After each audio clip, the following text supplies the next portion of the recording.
Good morning, or afternoon, or evening, depending on where you are.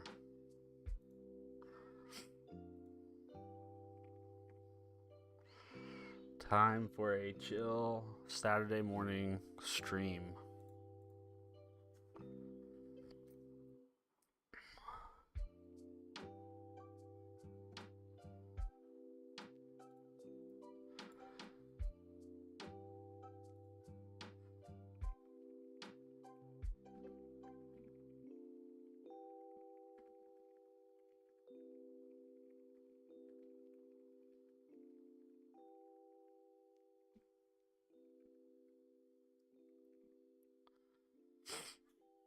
Alright, so I need to tell the Discord people that I'm live. Let's see, at everyone live here if you want to hang out.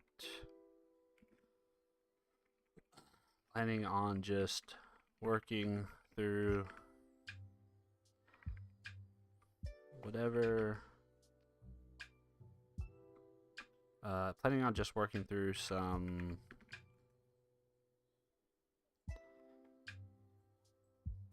things I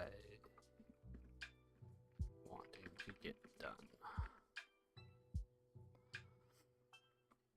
Okay, so the first thing I'm gonna do is disable this. I'm gonna make this a little bigger, it's a little easier to see. Okay, I'm gonna go in here. I'm gonna pull this down. Noise. Yeah, and then if I write npm run start, this should throw an error. Oh, there's a new version of npm. I think the C# compiler is written in C# or something like that. That type of stuff always, it's difficult to wrap my brain around it. Alright, so we need to take care of some E and V stuff. But I'm not going to show you guys that, because that would not be good. Let's see, types.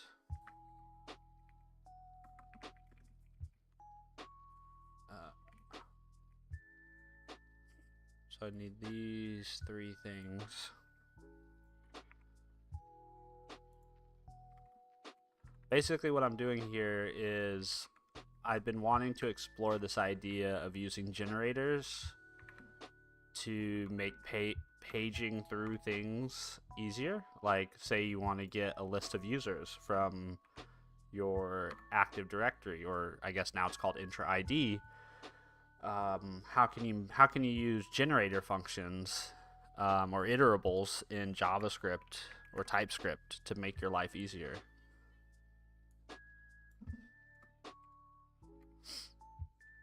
So that's what I'm gonna do.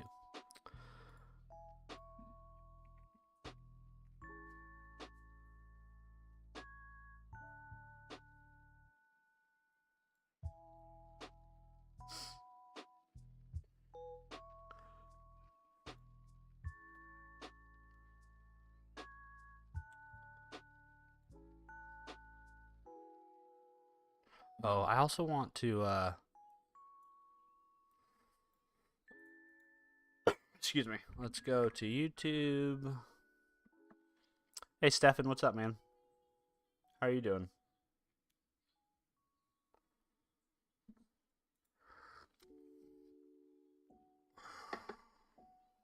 All right.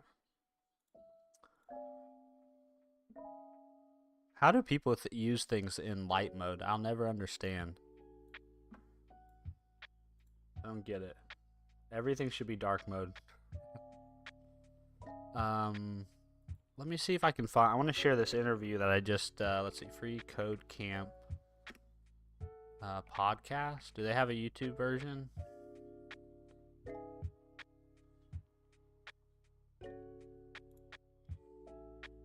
There we go. This was really good. No, this is not the most recent one.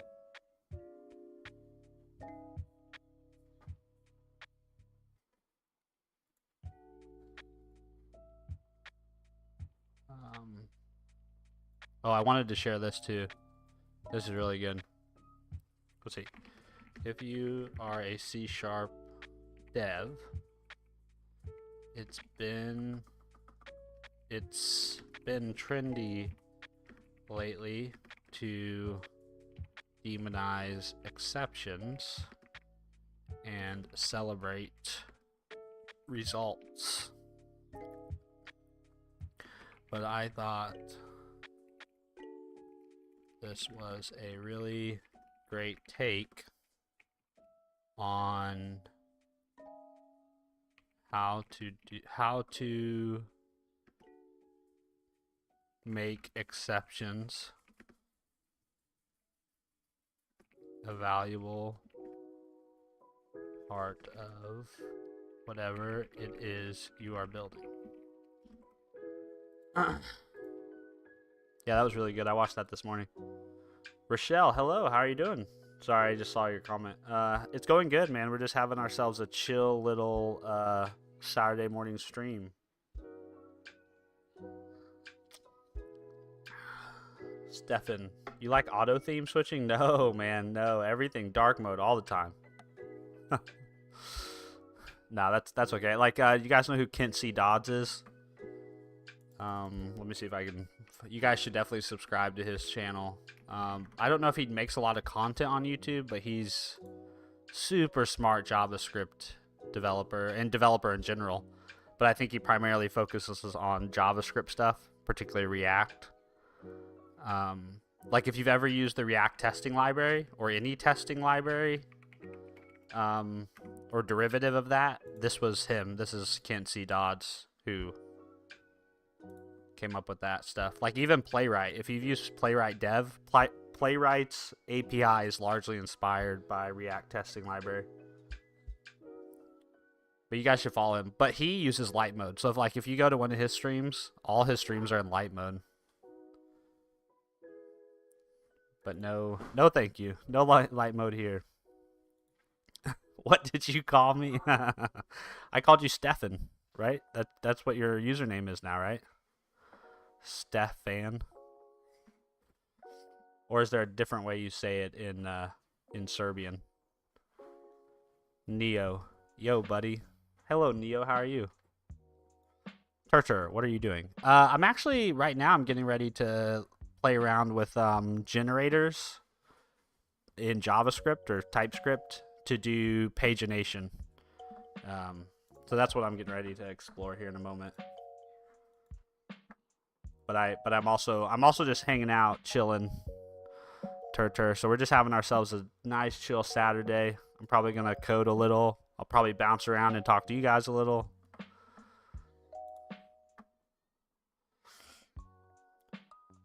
Let's see.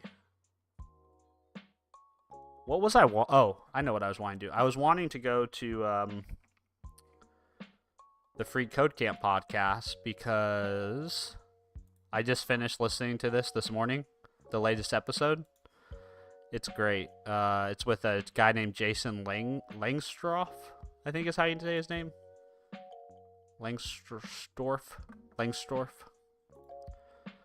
I wanted to share this.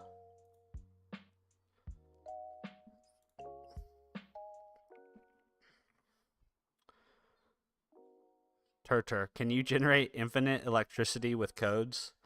No, I don't think you can do that. Turtur, do you have Discord? I do, Turtur. You're welcome to hang out with us. It's in the invite link is in my channel links.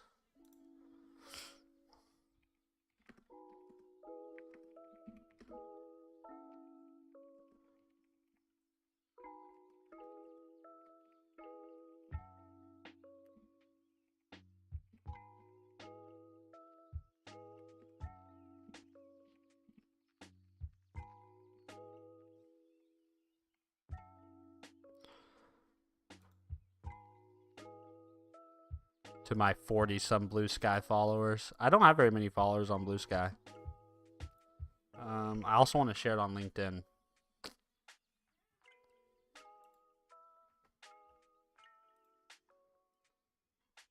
No, I don't want to pay for LinkedIn. Stop asking me.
Sorry, I'm trying to think while I write here for a second.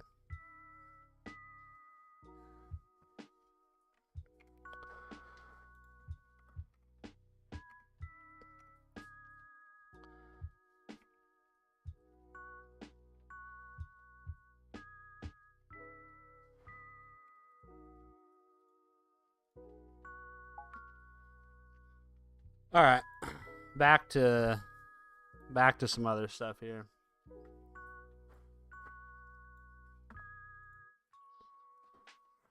Hey Azim, what's up, man? Sorry, I was focused there for a second. How you doing, Azim? Good to see you, man. Turtur, can I add you? I probably won't take like a add me where. Turtur, I don't know what you're saying. Codes are useful for controlling robots. Where you learnt that? You are born with knowledge or learnt. What is your Discord name? I'm pretty sure my Discord name is just my name, man. I was not born with knowledge. I don't think any human is. That's why we're all pretty much dependent on our parents till we're 18. You have to be taught everything. And once you have kids like this, you will understand you have to teach them everything. Everything.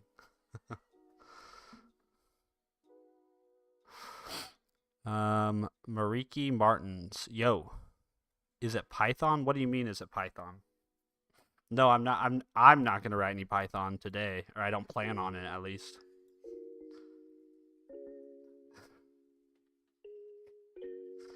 Yeah, I'm going to zoom in a little bit cuz he's too tempted to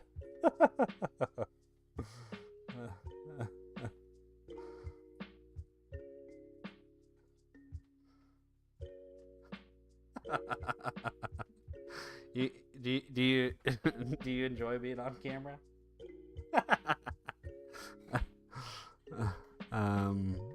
Mariki. Oh, what are you gonna do? I'm gonna work on just a smorgasbord of things that I want to get done this morning. The first thing I'm gonna do is I'm gonna look at generators in TypeScript. So that's actually what I need to go back to focusing on.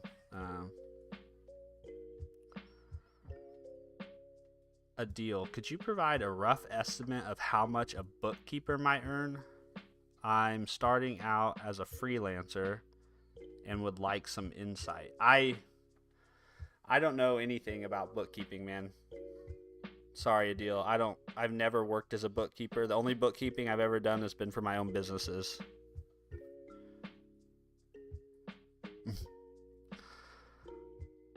Yeah, I will. Yeah. Yeah. They both want to be YouTubers, I think, at some point. Azim, you better be. Yeah, I already yelled at them this morning about that. Yeah, that's a daily activity.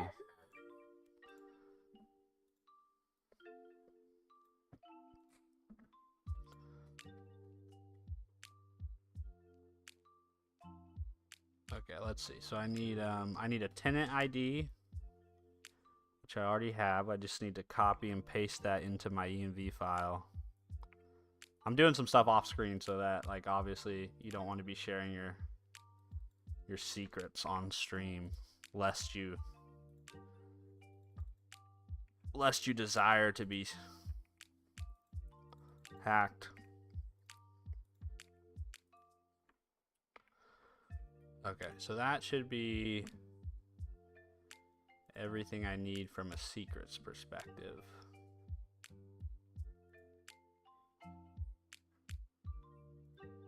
Okay, so then I'm gonna come over here, and so what I'm talking about with generators, I don't know if any of you have any familiarity. Some of you already know what I'm talking about probably, but basically in JavaScript,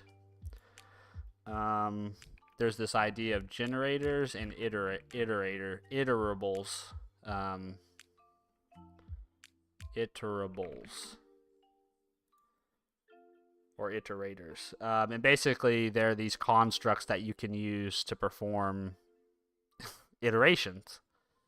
And you can do it a couple different ways. So if you use a generator function, then you can use something, you can use a yield statement, which is what I'm going to be looking at today because I want to make a video about them. But there's also iterables, which is basically a way to say you can basically have generator function return an iterable, and then you can iterate over it. But you can also implement symbol.iterator on an object, and that can make it into an iterable, right? So you can do something like this. So yeah, that's what I'm looking at. So let's go back over here. Open up NeoVim. What's up, Victor? How are you? Yeah, long time no see. It's been a minute.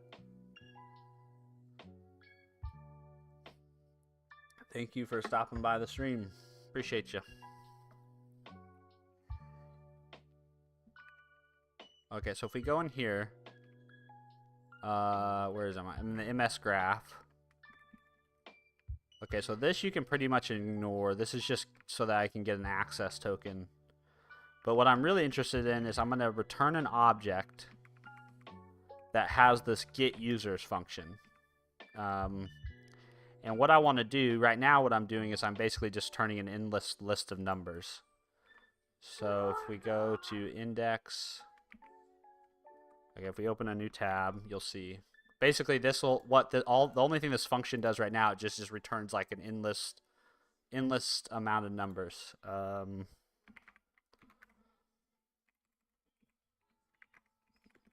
So here, if we hit npm run start, right? So this thing's just running forever, and another number. Actually, an example, a use case for this that I've used in the past is if you're doing something with like a date picker, you can use the same kind of idea to generate dates continually. It's kind of cool. Azim, where's your Ghibli photo? Oh, is that what I've been seeing all over Twitter? Ghibli.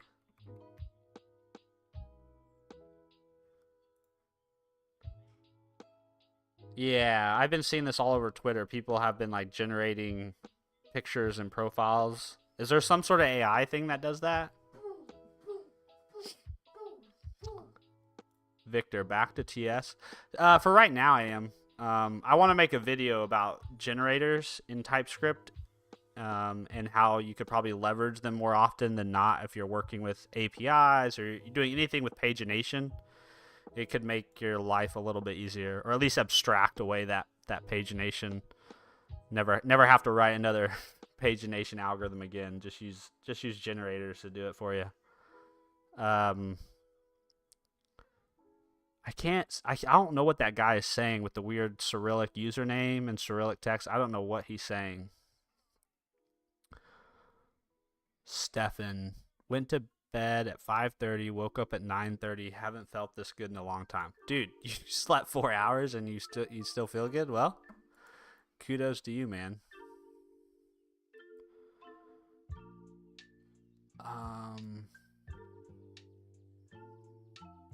Okay, so basically what I want to do is if we go to the MS Graph docs, users, basically the way this does pagination is it returns a value like this, but if there's another page, I think it returns a next data link.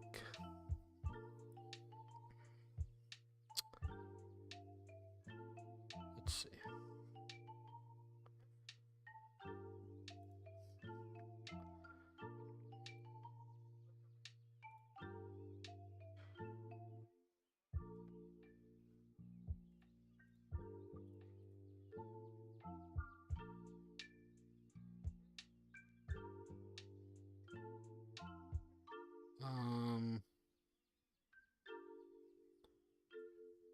Yeah, it returns this. O data next link.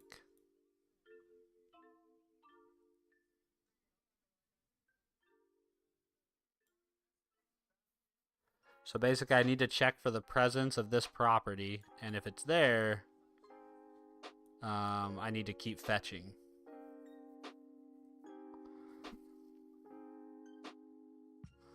Victor, do you use military time more often in US? I don't think so. I think most people just use the 12-hour clock. Most people just say like 12 a.m. or 12 p.m.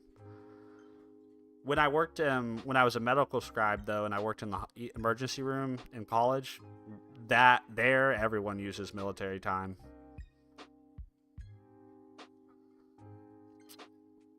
I think it probably depends on. I'm guessing it gets used more in work settings than it does in, at least in the States. I'm guessing more people use a 12-hour clock in their personal lives.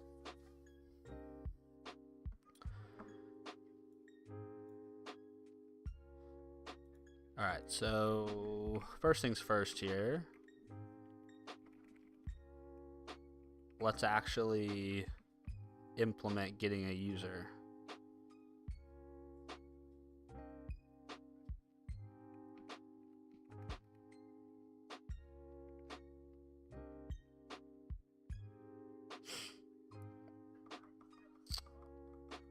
So this actually, what is this going to be? This is going to be okay. Yeah, we need the access token. We definitely need that.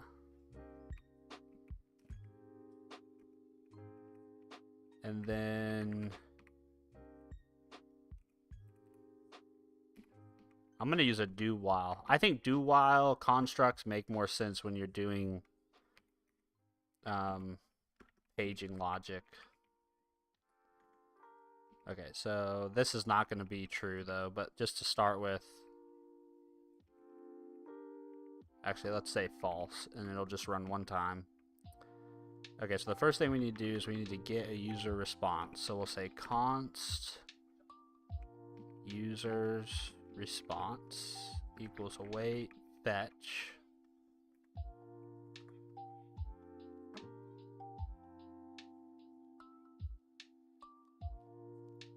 Oh shoot, where did the docs go? Here we go. Okay, so we need to, where do we get the users? We get them over here somewhere. Yeah, so we do this.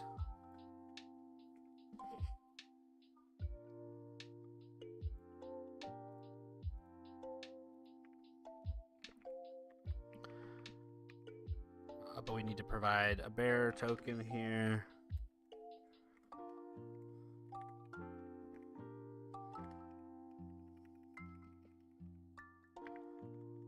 You just say headers, whoops, headers. Yep, that's right, Copilot.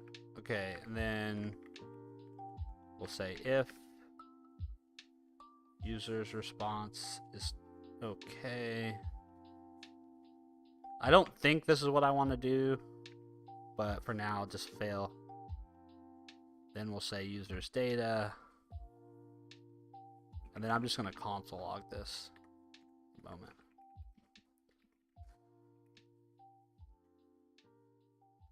Okay, so if we go back to index, now instead of doing this, we need to say await, since it's an async iterable now. Corey, an army is gathering on the dark side of the moon. That is so random and also disconcerting.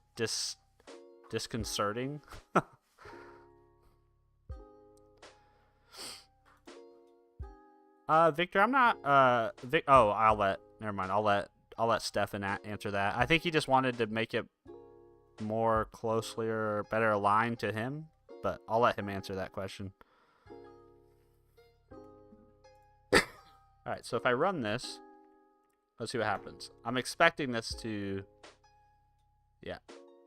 Okay, cool. So it got me all my users, but I don't want to do this. I don't want to get every user. I just want to be able to page through. And ideally, I want to be able to make the page size configurable.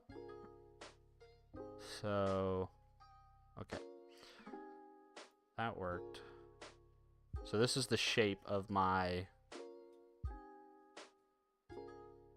Okay, let's add...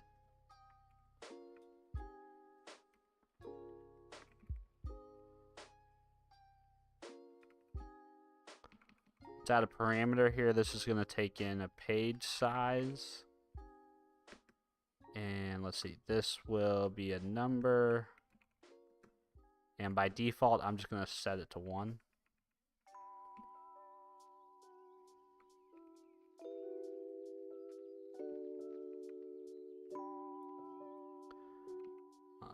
Let's see, then I'm going to say...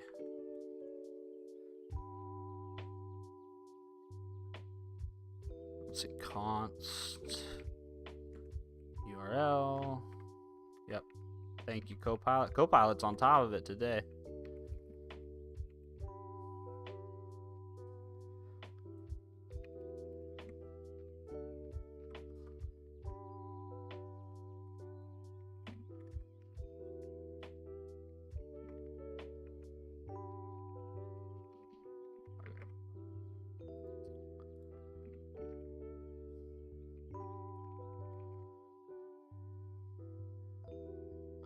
Yeah, so now we're just getting one at a time.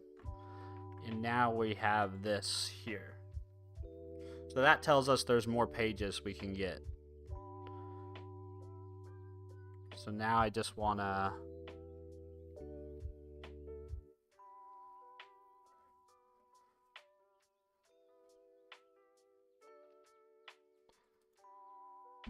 What else? I want to pass something else in here.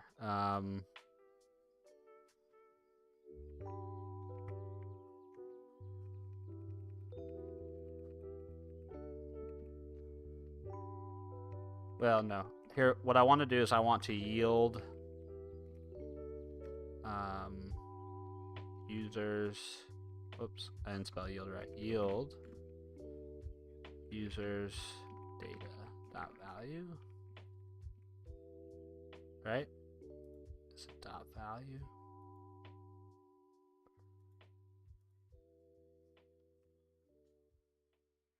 Well, that yields up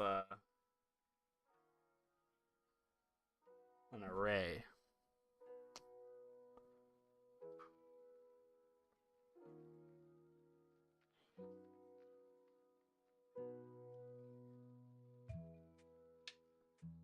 So I think I can do for const user of users data dot value yield user, like that.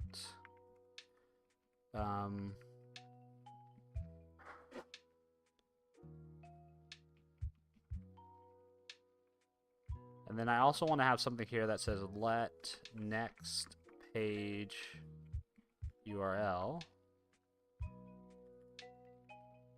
And we'll say while next page URL does not equal null.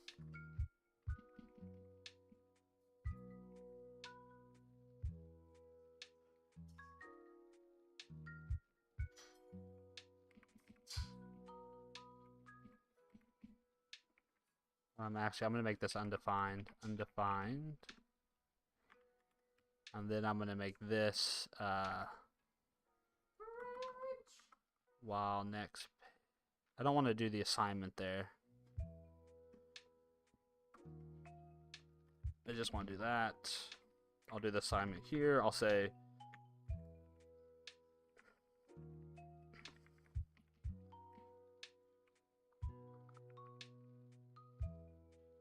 okay, I think this will work.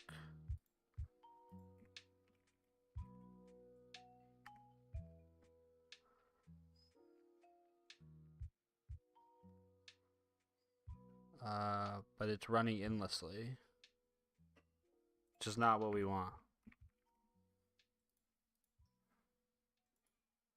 I think it's because I'm looping.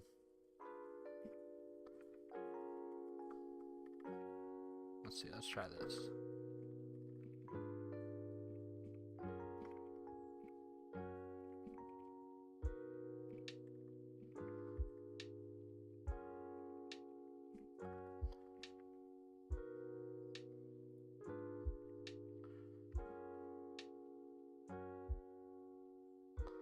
Oh, that's the same user.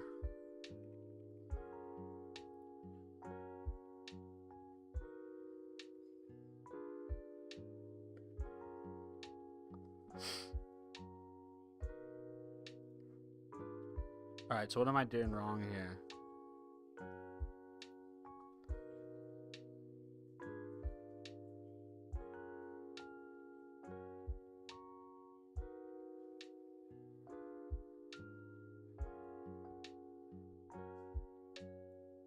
Let's see, generators and iterables.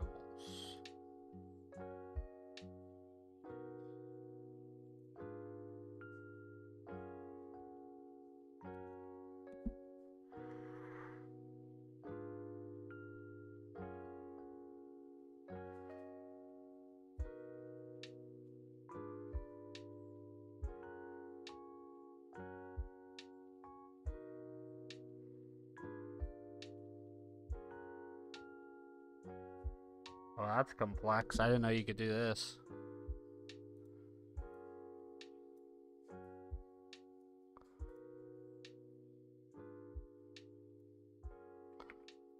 I didn't know you could do that. I learned something new today. And then you say for, excuse me, for const item of gen console.log item. Ooh, that's cool.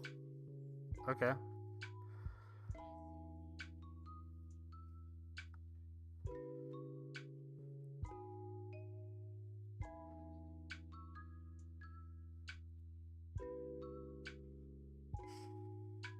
Why isn't this yielding though back?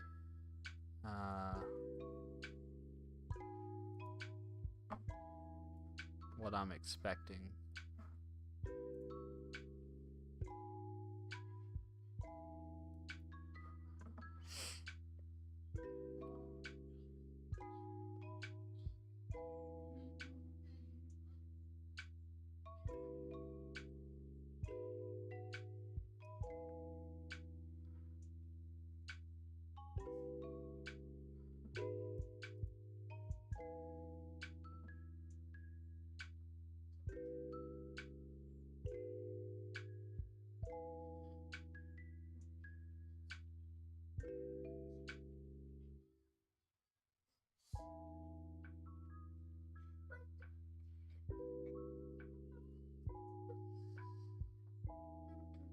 Steven, what's up, man? How are you? Another Steven in the chat. I'm Steven, you're Steven.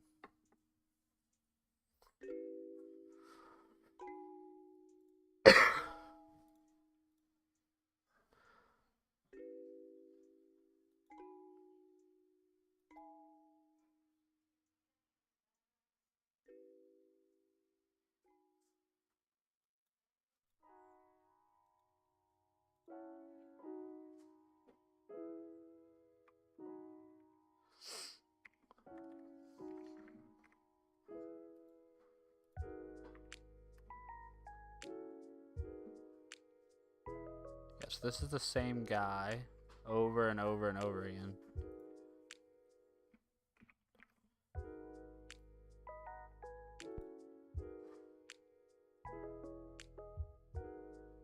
Oh, shoot.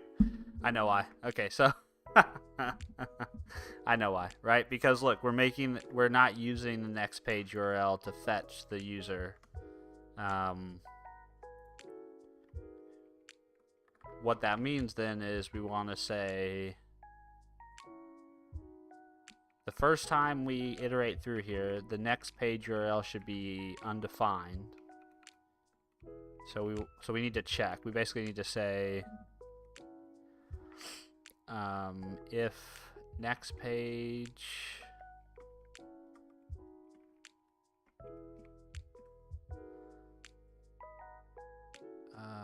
is undefined. I can just do that, can I?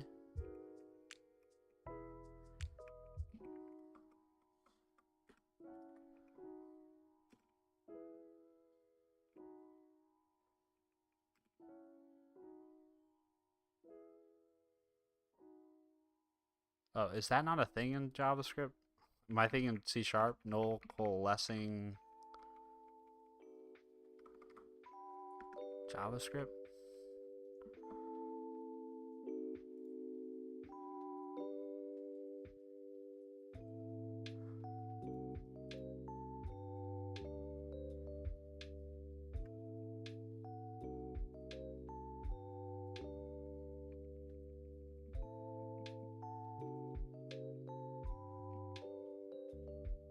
Because let.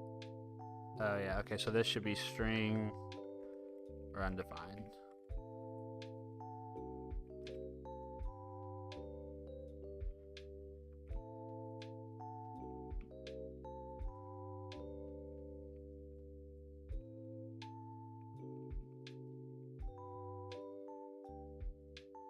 Everybody was happy until I put that null coalescing operator in there. I'm not sure why that screwed everybody up.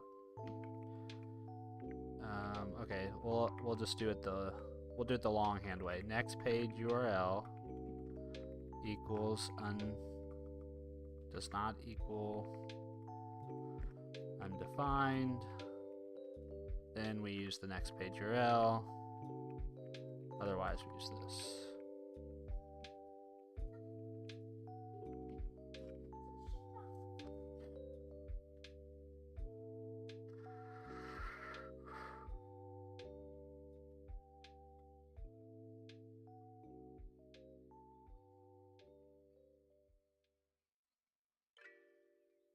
Actually, okay, I have a better idea here.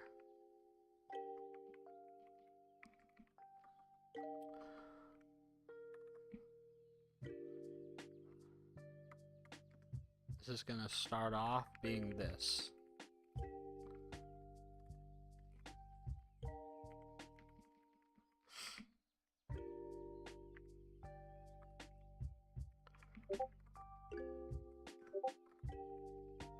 Then we're not gonna do that. We're gonna say URL. We're gonna reassign the URL here.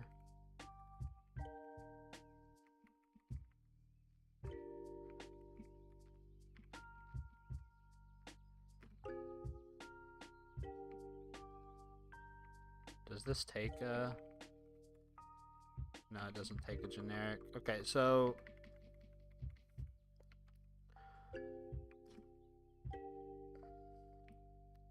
that shouldn't have type any.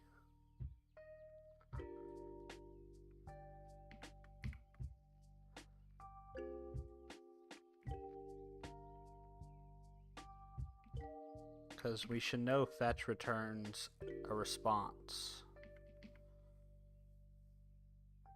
So I'm not sure why it's upset.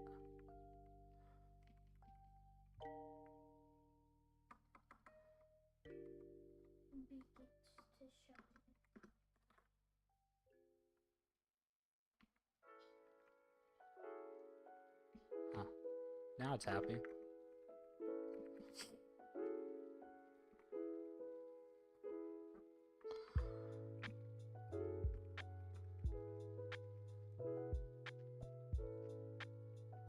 There we go.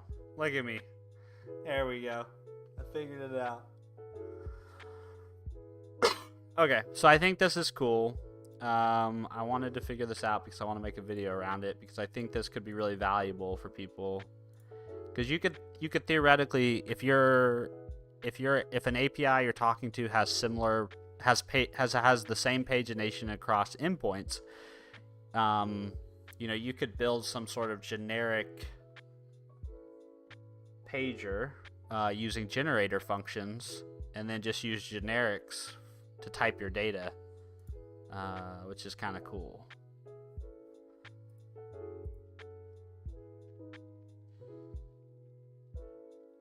So in this case, I'm just going to get the display name. So I'm going to say and select equals display name, like that. And then up here, I'm going to add some types. So we'll say type yeah, ms graph user. We're just gonna have a single. Let's do, yeah, let's get their ID too. So we'll have display name, that, and then this. We can type this and say this this returns an async, yeah, generator of type ms graph user.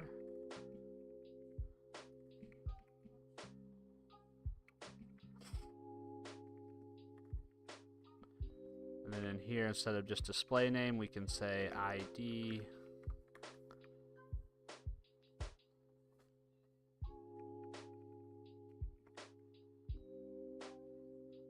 And then in the index, I can say console.log. And we can do something like retrieved user, like this.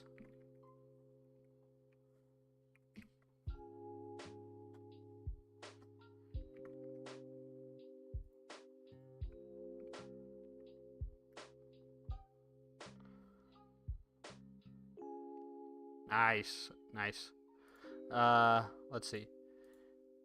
And then, I mean, you could also do, now that you have that generator, you could also do const all users equals graph dot get users, like that. And this is an async iterable.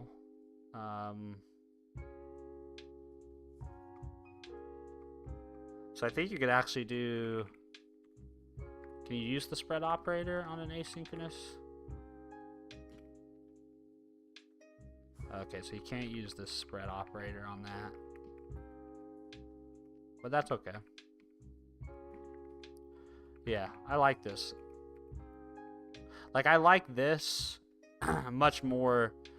Like, if you were, imagine you want to get all the users and you want to do something with them, right? I like this, then instead of having to actually implement all that pagination logic yourself, right? Just kind of abstract that away into to a class or an object or a function or something like that. Okay, so I'm going to use this as my example when I make a video about this. Get and get all ms graph users using a generator. I didn't know, though. I learned two things. So I learned two things today. Well, I guess I learned one thing today, actually, as I'm working through this.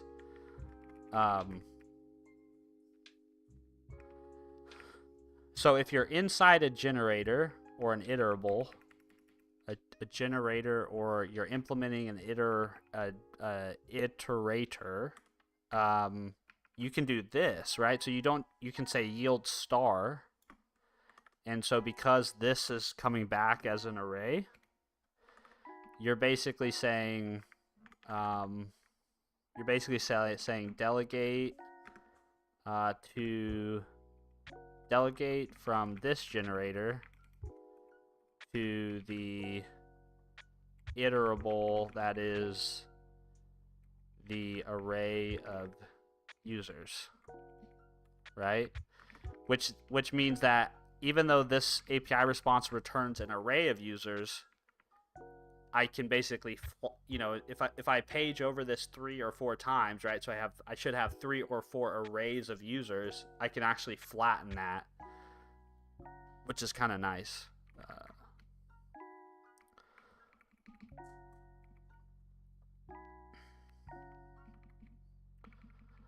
I've written so many things that move data between systems now at this point that you almost always have to do some type of pagination whenever you're dealing with data, whether it's coming from the database or it's coming from an API endpoint. And the ergonomics of always having to implement your own pagination logic again and again is really painful. And so anything you can do, I feel like, to make the ergonomics for you as the developer or the person writing it better, I feel like is useful.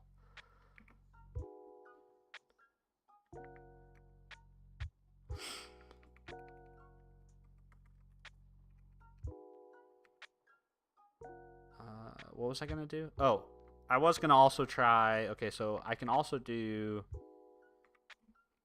different page sizes. So right now it's a page size of 1, but I could do a page size of 100, and that it'll still look like I'm iterating through, I think, but I'm only actually going to make a single request. So it's going to look the same, but I just talk to the graph once. Yeah, and they all come back. Nice. Or I could do 2 at a time, which is going to look like 2 print statements, basically. Boom, boom. Yep, cool. Okay. I know that's not super impressive.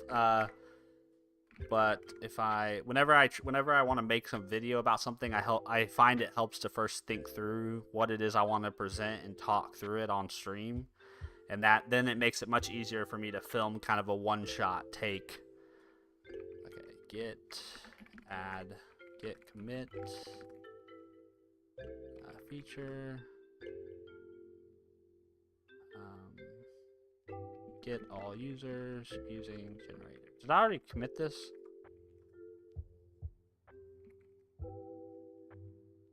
Oh, yeah, I already did.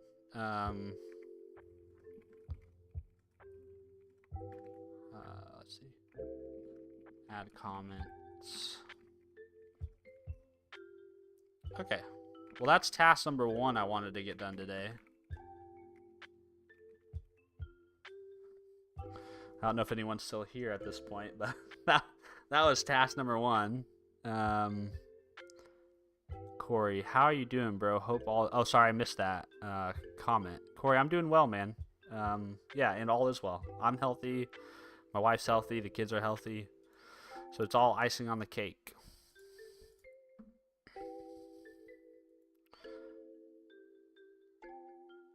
Yeah. All right. So what do we want to do next here? Oh, I don't know if this is going to bore you guys, but I wanted to read this article, or I wanted to look at this article about exception handling. What is it called?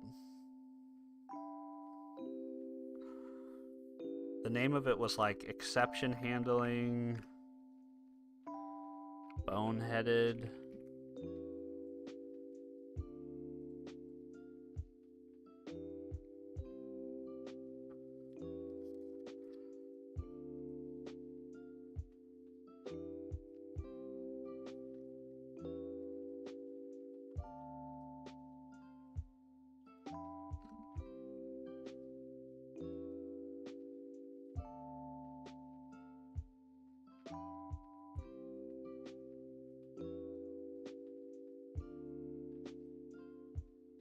Oh man, that YouTube video. He referenced the article in that YouTube video, and now I can't remember. Now I can't remember what it was.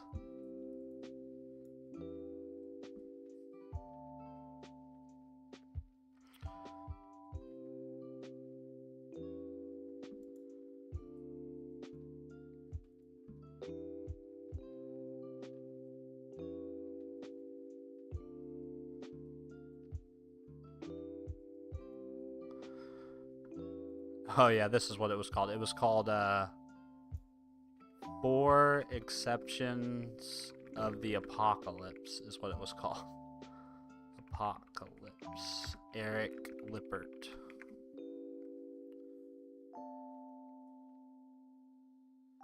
Is that not even up anymore?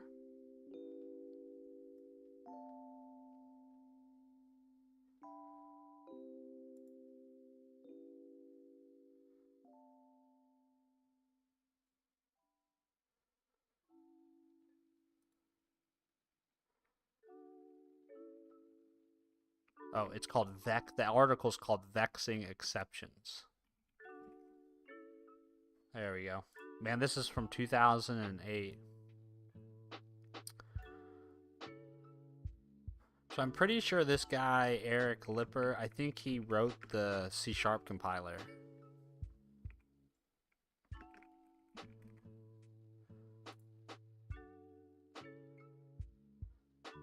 Yeah, I'm a designer, fine. I'm present on the C#. My prior work includes... Yeah, he was a principal developer at Microsoft on the C# compiler team.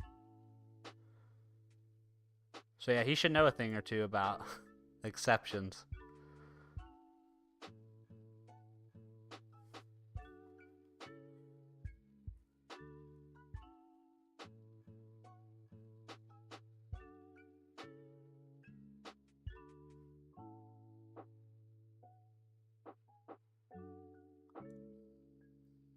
Shadow Knight, what's up, man? How are you?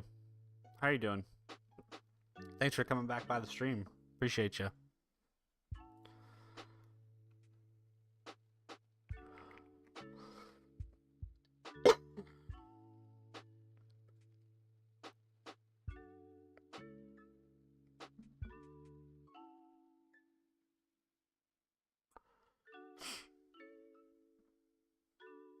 I want to,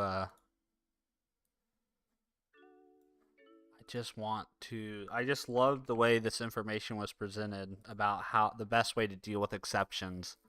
And I want to hold on to that in how I go forward. Let's see, podcast. Where should I put this? I guess I should probably put this in my notes. Or my video notes. So let's call this you're doing exceptions wrong.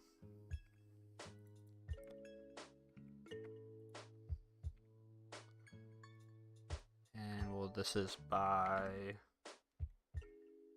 Matt Burke. And the video is linked here.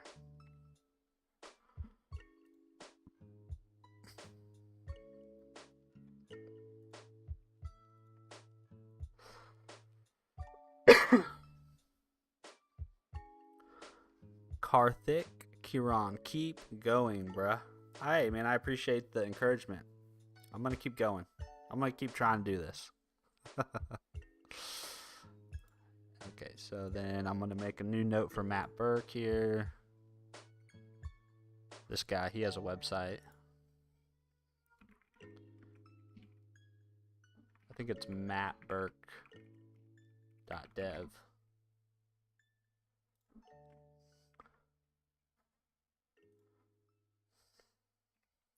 Website.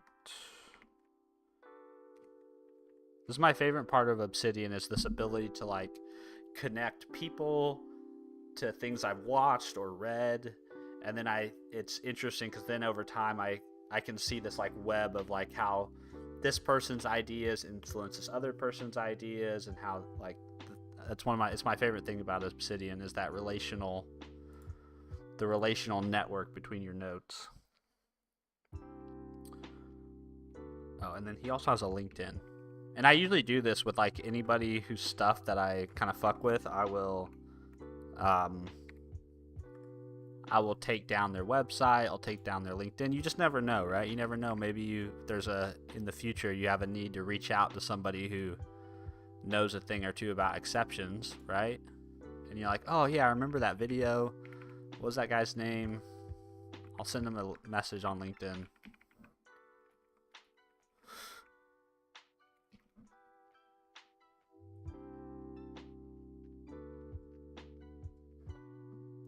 Does he have his LinkedIn linked here? Oh, there it is. He has a really strange LinkedIn handle.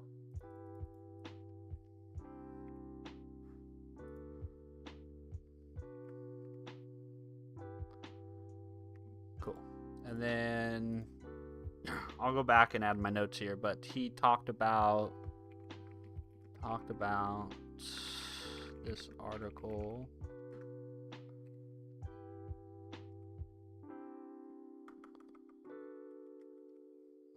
This article. Vexing Exceptions by Eric Lippert.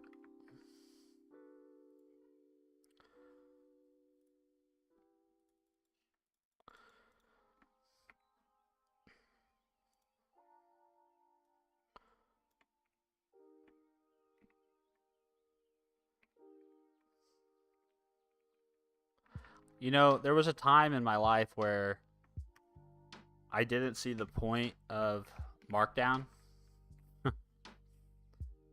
And now I see all the beauty in it. Especially after doing anything that's HTML related. That's just, you know, writing actual markup versus Markdown is just not fun.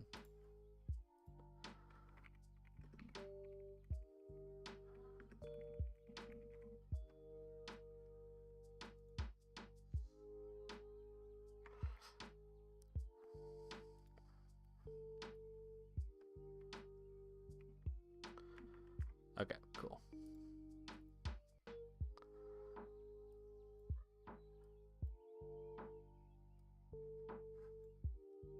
Oh, goodness.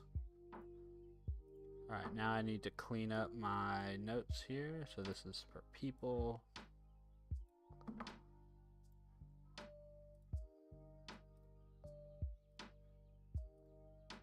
Yeah, this is my favorite part of Obsidian, right? You can start to see things that cluster, right? Like, how is good inside? This is a book I read. How does that relate to... That relates to books to read, which relates to other books. But it's also interesting to see things that are kind of not yet connected. Yeah. I love Obsidian. It's good stuff.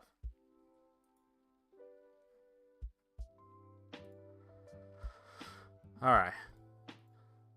What other code stuff do I want to do today? I think I actually want to... I actually think I'm going to switch from NeoVim for a second. Over to VS Code. So let's cd into altgen. Let's check out main. Whoops, not cd main. Git check out main.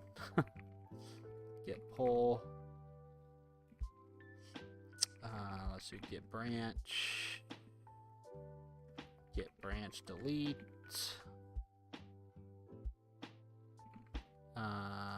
Git remote prune GitHub. Alright, cool. So this is an application that I wrote to basically do alt text generation. Excuse me. GH repo view. Yeah, this is something I've been working on a little bit in my spare time. Looks like I need to update my browser.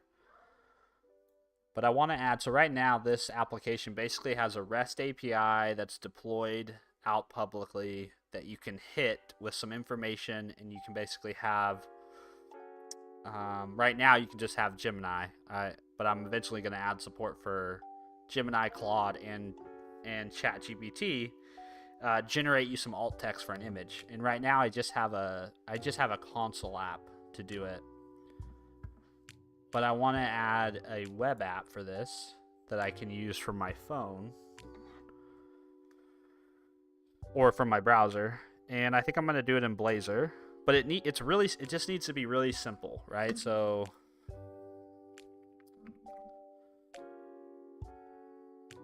just needs to be very, very simple.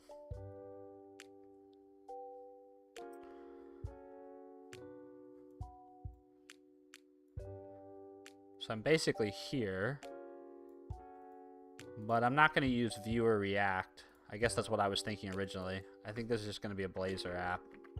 Because what I can do is, since it's all in C#, there's a lot of shared code. Like, there's for sure code in here that I can just move to a shared library and reuse it in the Blazor app. Yeah, because essentially it's just making a fetch request. I mean, that's all it is. It's making a fetch request, or an HTTP request. But I just need a front end. I just need some UI so I can do it from my phone. Vals, what's up, Vals? How are you? I don't remember if I've seen you in my chat before, but thanks for stopping in and saying hi. Appreciate you. So let's go back to my Scala draw. So basically what I want is I basically just want a page that's responsive. And yeah, it just needs to be a single page. So I'll probably use like Blazor WebAssembly. I don't need any server side stuff. And I want to have like you know, I need probably like some sort of file input, right? Whether it be drag and drop or so this is like takes a file. Well, actually not file. It needs to be an image. Takes an image input. And then basically returns me my text.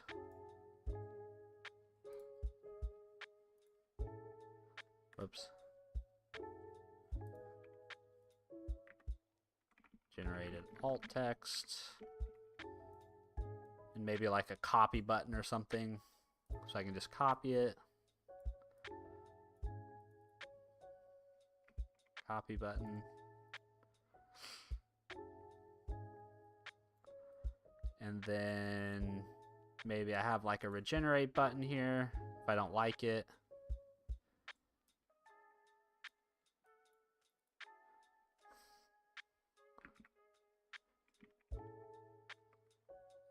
Circle. Like a regen button.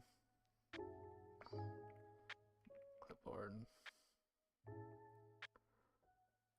And then I think that's it.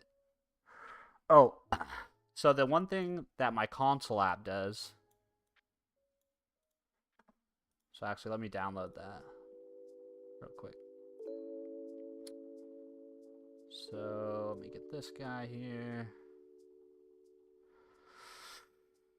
And Windows is going to freak out because it's untrusted executable, but I want to keep it, and I'm sure I want to keep it.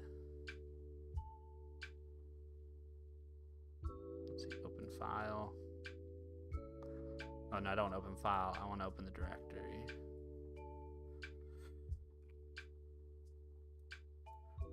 So let's just put this in my path somewhere. So we'll go to, where do I want to go? Here, users. I'll just create a new folder here. altgen.console.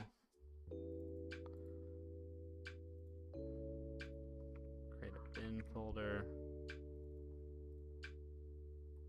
I'll stick this thing in here.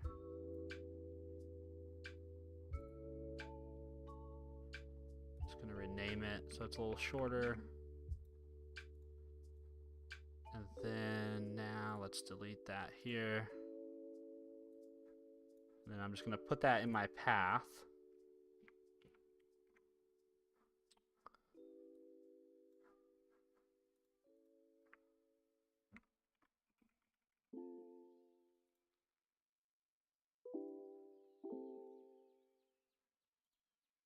Let's see, edit.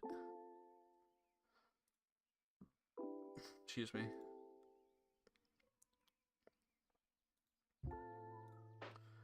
I need another shot of espresso.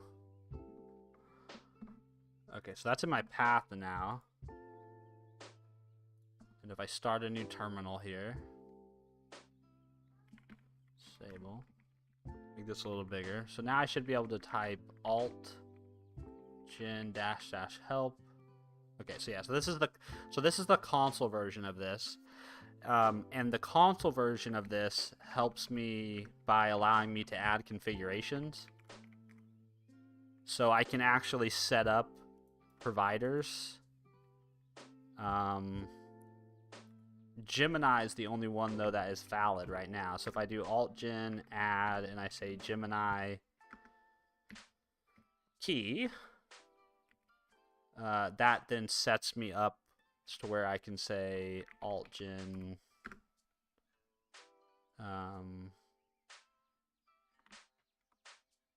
hold on, did that work? Hold on, alt-gen config add Gemini key. There we go. Then I can say alt-gen config list, and it will show me, or it should show me. Okay, well that's a bug. Because it should show me. Let's make this one default.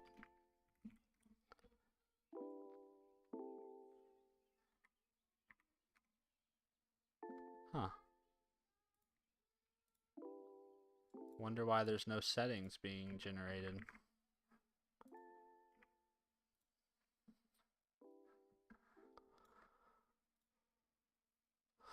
Isn't it fun when you stumble across your own bugs? I don't want to get too hung up on this, but it was working on my other computer. Let's see.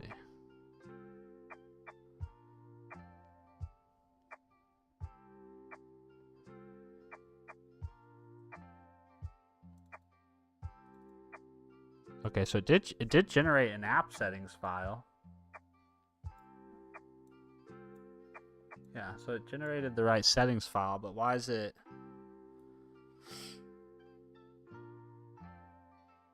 Huh.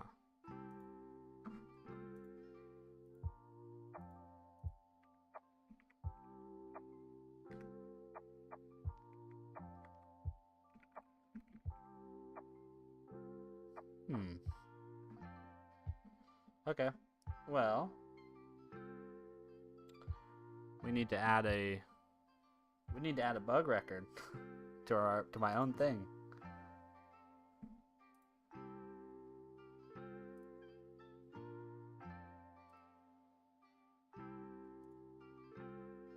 Let's see, list config command. If app settings exists.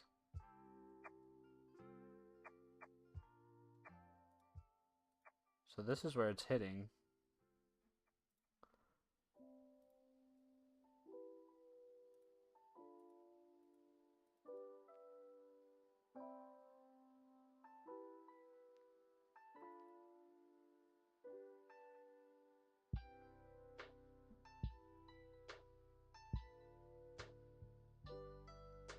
Oh shoot, yep, that's a bug.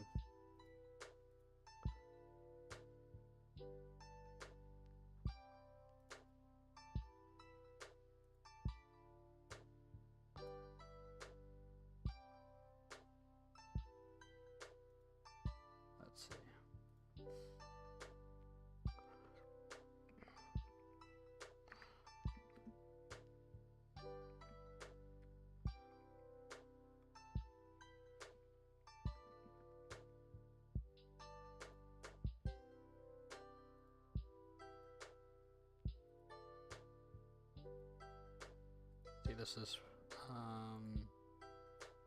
This is one of my favorite GitHub features, is the ability to reference code like that, but when you preview it, you can actually see inline snippets of it. Let's see, list config command.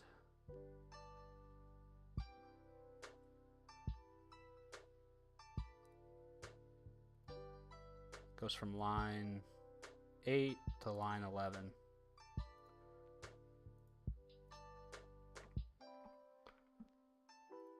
There you go. I shouldn't be using settings file name. Should be calling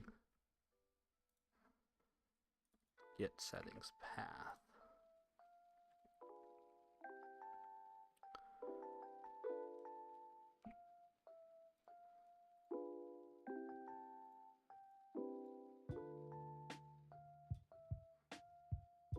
All right. So, in any event,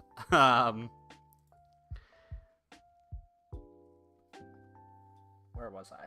In any event, I don't.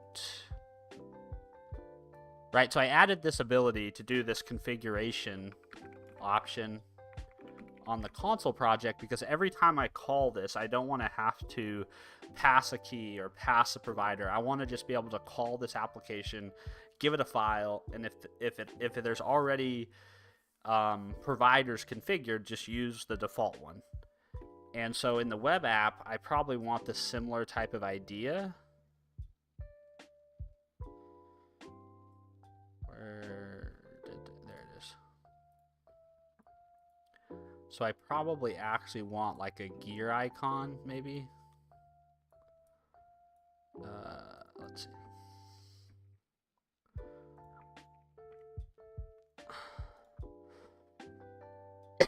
And if you click this, maybe you see a modal or a dialogue or something where you can provide provider name, the key for that provider, and like and you can check if it's the default or not with like a checkbox. The one question I have here is I don't know. Let's see if this.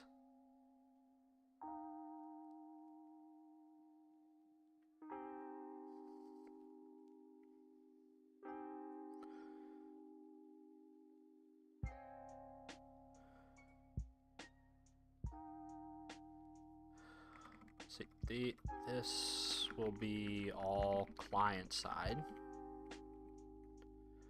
So we will be storing configs in probably local storage.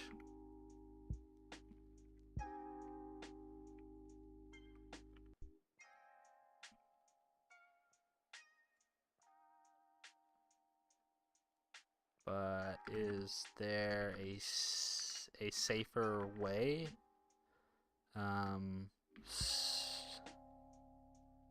Since there will be API keys as part of the configs. I mean, I put in the console app, I'm just storing the configs with a key in a plain text on a JSON file. But I did that because I figure, well, hey, if someone can get that file on your machine, you're in big trouble. You've got bigger problems. But I guess I could encrypt this. I could encrypt this in local storage.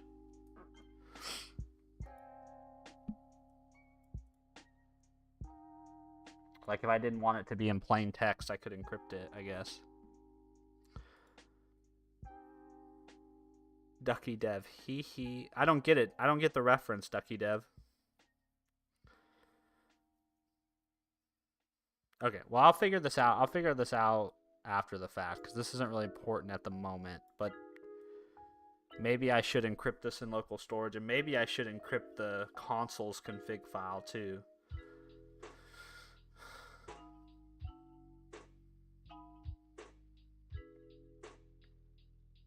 I mean, if I encrypt it, it's just going to have to be machine. It's just going to have to be like encrypted with like machine info. So it's not really secure in the sense that it's encrypted with some sort of secret key that the user has. Like the only benefit of encrypting it would just be if somebody did get on your machine or somebody did get access to your browser's local storage. You know, they probably would be able to decrypt it because I would probably be using some sort of like, I'd basically generate some sort of key based on some sort of fingerprint.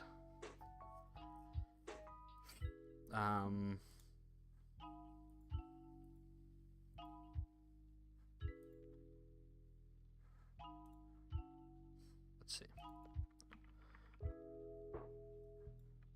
Encrypt app settings in console app.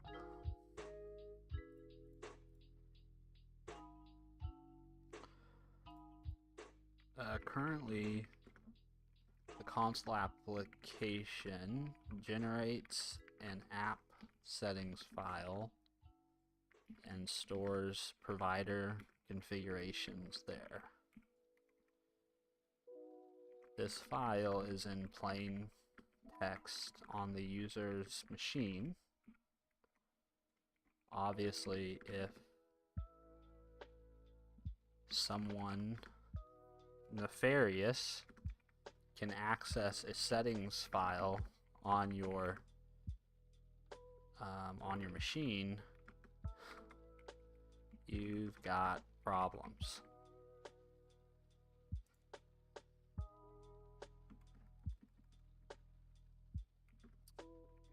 However, if at least the settings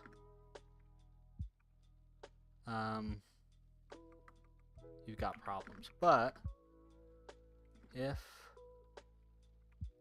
the settings file was encrypted using some sort of machine fingerprint,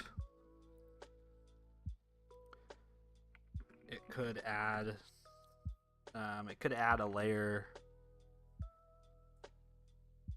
could add another obstacle someone would have to overcome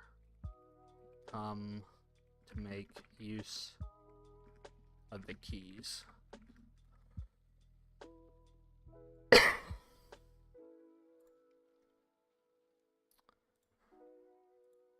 Yeah, I mean, I guess I'm not sure encrypting the text adds a ton, especially if the key that's used to encrypt it is just based on, like, you know, I don't know, your machine user, your username, and some other, like, we could generate some sort of unique key based on that information, but someone will be able to reverse engineer it. But it would just add a layer, I guess, of obfuscation to the whole thing. Ducky Dev, playing around with the JS canvas thing is making me pain. Greatness comes from pain. Yeah, I guess I mean, I'm guessing there's libraries out there that probably make that easier for you or simpler for you. But yeah, I've only done a couple things. Like I wrote a snake on the web that uses HTML canvas. Oh, whoops, hold on. What's it called? And that was, yeah. I mean, I don't know if it was painful, but it definitely wasn't like the most ergonomic. So I feel your pain. I haven't done much else though with it. I know you can push it quite far though, what you can do with the canvas. Like this is an HTML canvas.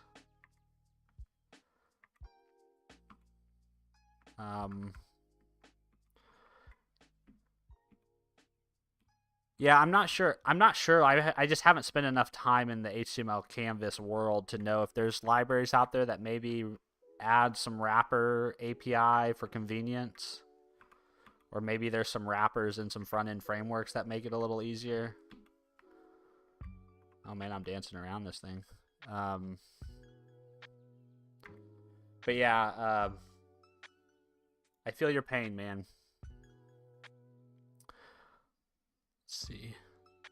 Zord, long time. What up? Hello, Zord. How are you? Ducky Dev, I sent you design I'm recreating in Discord. Oh, okay. Let me take a peek.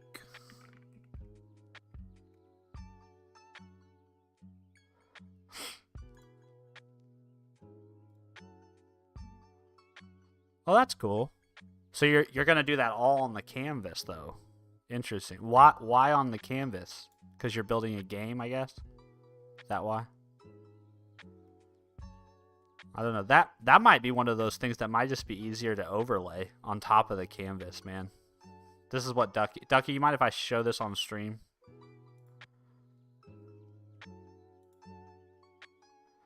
But I kind of feel like that. I mean, I don't know. Yeah, that doesn't look very fun to draw all that. manually. Like in making it responsive, that looks like it'd be really painful. Well, good luck, man. I wish you. Oh, you can't overlay it. Ah, that's too bad. Well, that sounds really painful for you. I'm glad I'm over here just trying to build my little single page. It's gonna be dynamic. Oh man, you're gonna have to do a lot of math, right? Because every time the browser changes, like you're gonna have a listener there, right, on the page. Whenever that window changes, you're gonna have to figure out your canvas size and repaint everything.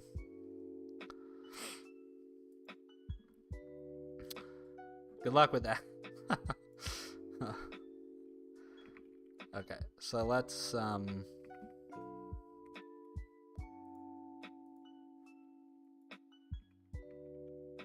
okay, so I think I'm going to do this in VS Code and not NeoVim because I do not have I don't have any syntax highlighting or anything set up for Razor, which I think there is. Let's see. NeoVim, Razor, LSP.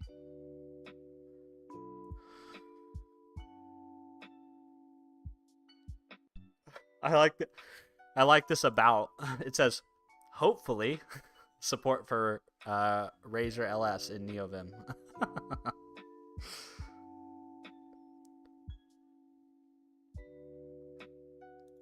Doesn't have code actions. Let's see. The LSP can be cloned and compiled from source. Alternatively, if you use Mason to manage your LSP installs, a registry containing both Roslyn and RZLS is configured here. It can be included in your config.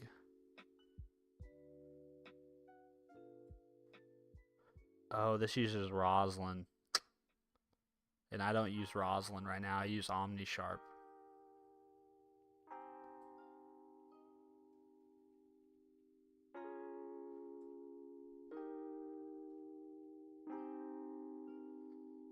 Yeah. Oh, I already starred this. Okay, so I've been here before, obviously, and past me decided it was not worth the headache to go down this rabbit hole. Ducky Dev, yep. Just to make something a literal circle, it has to be like 5 lines. Yeah, that doesn't sound fun, man. If it was me, I'd probably just overlay that shit on the canvas. But if you can't do that, I understand.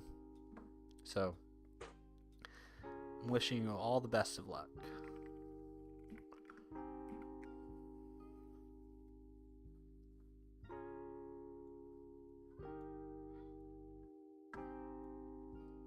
All right. I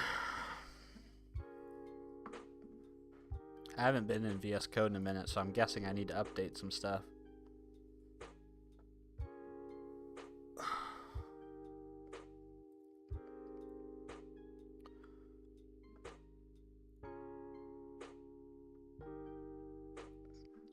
I sure do like VS Code.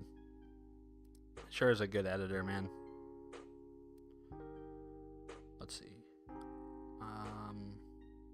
Update all extensions.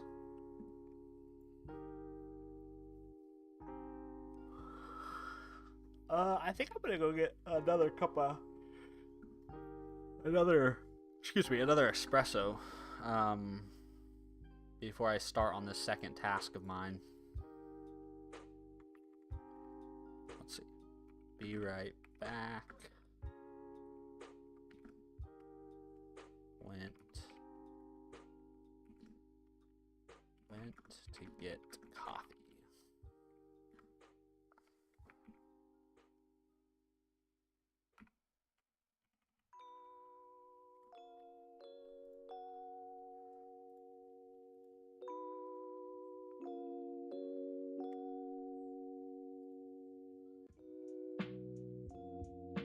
Espresso, yes, espresso. I'll be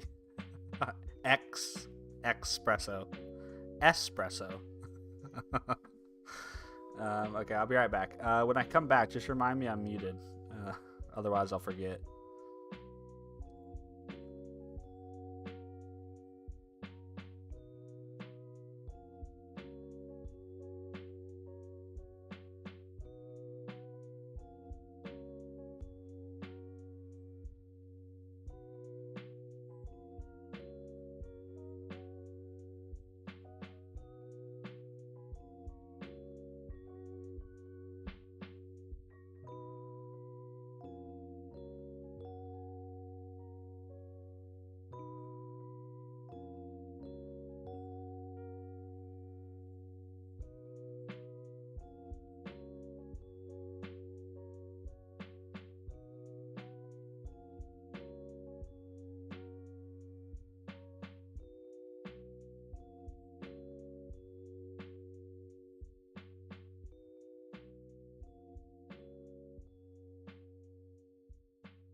I remembered.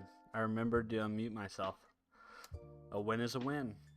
A win is a win. All right. See if VS Code's all updated. Also, I have way too many things open at the moment.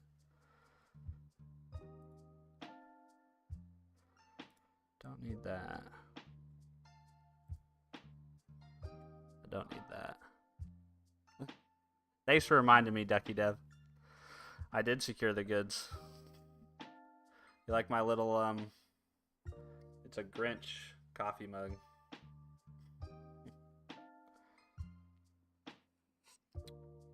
Oh, that's hot. That's hot.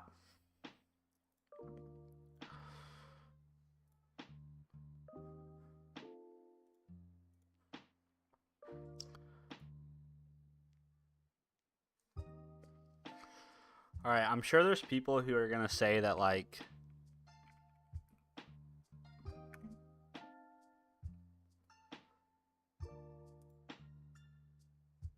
oh yeah, I set up Vim too. Nice. Yes, I forgot I did this. Wonderful. Wonderful. Okay. I'm glad I did that. Cute coffee mug. Thanks, man. Yeah, I think I don't remember who got this for us.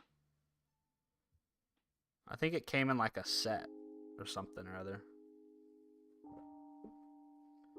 So, okay, so I know people have very strong opinions about where the sidebar is in their editor, but the reason why you should put the sidebar on the right side of your editor is because your code is left justified. So whenever you open or close the sidebar, right, your code's not going to jump around. But if the sidebar was on the left and you open and close it, then because your code's left justified, it's going to pop, right? It's going to pop in, pop out, pop in, pop out. So I am team right sidebar. Okay, yeah, Ducky, you're on the right team, man. I know people, this is a very strongly debated thing in the world of people who code.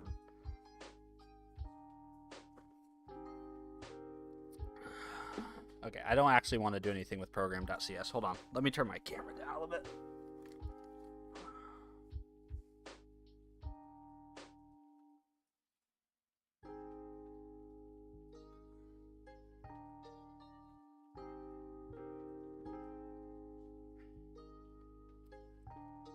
Ow, I just hit myself in the face with my headphones. Okay, so I need to set up a new project. Let's see, I need to set up a new project. And if I remember right, let's see what templates I'm working with already.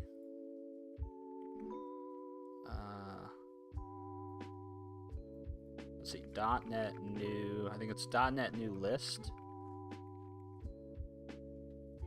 Yeah.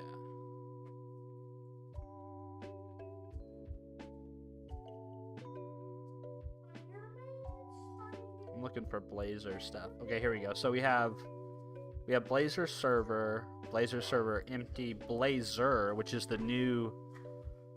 That's the newest. I'm pretty sure that's the new template that came with .NET 9. Then you have Blazor Wasm empty. And I only need client-side Blazor though. Okay, which Blazor template for spa?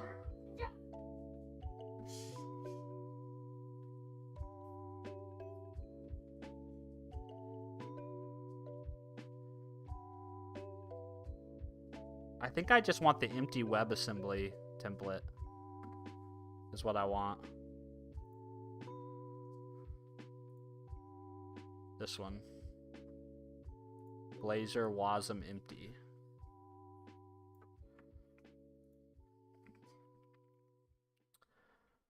Okay, so we'll say .NET new.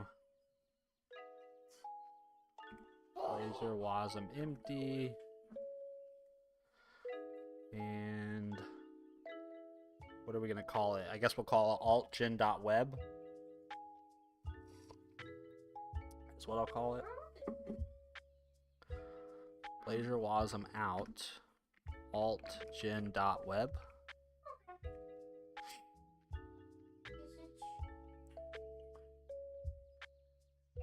Oh, this template's old. Now I don't know if I want it. Really? Like, really? Because I got rule of no.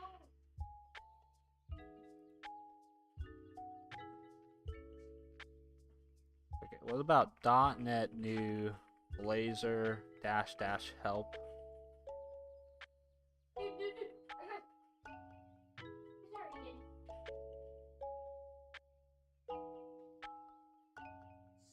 Oh, I can. Okay, so I'll use that new one.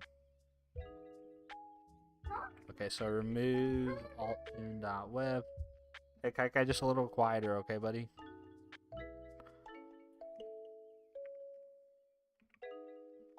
Okay, so we'll do so .NET new Blazor help, and so I want to customize this. So I want it to be empty with -e, and then I want to make it WebAssembly.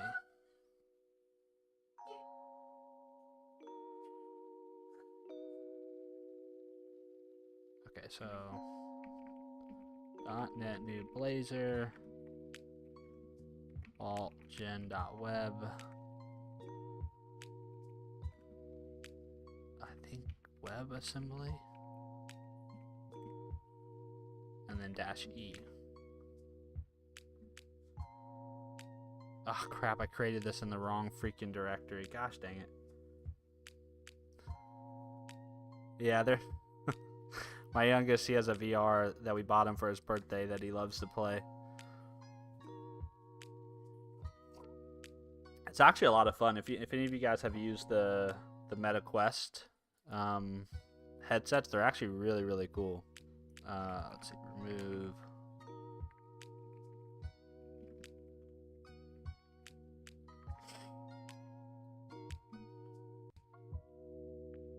There we go. Finally, I got it right.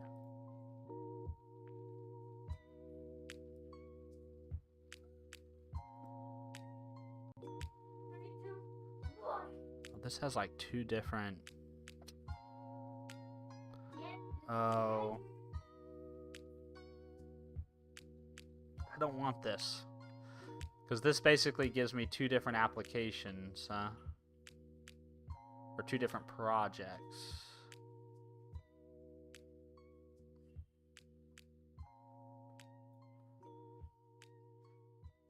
But why do I need two different?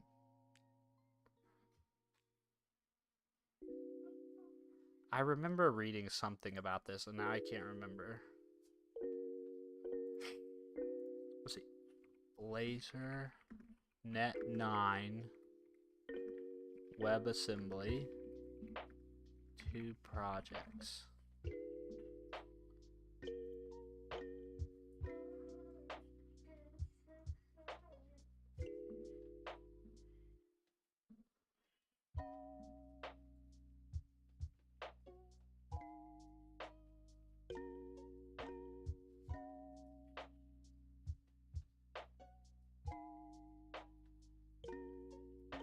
So a server to host the WebAssembly client and provide API endpoints the WebAssembly can connect to. If you already have the server and only need the WebAssembly, create a new app WebAssembly Razor.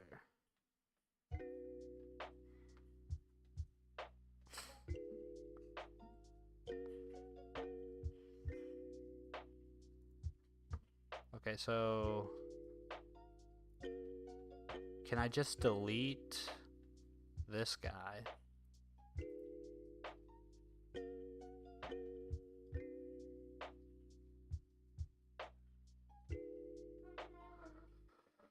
Because I don't need that guy.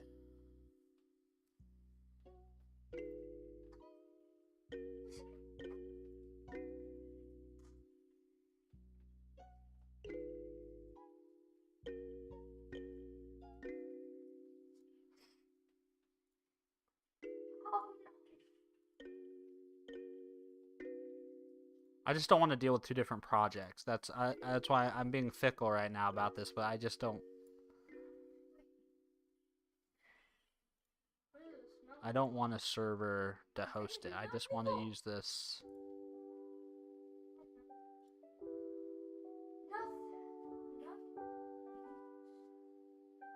I think I need to do a little bit more research here. Let's see. Build a standalone Blazor. Someone's probably yelling at me right now, being like, "Dude, just use an index.html file and put a form on there, and you'll be good." Which is fair, but I also want to learn something in the process. Okay, build a standalone Blazor WebAssembly.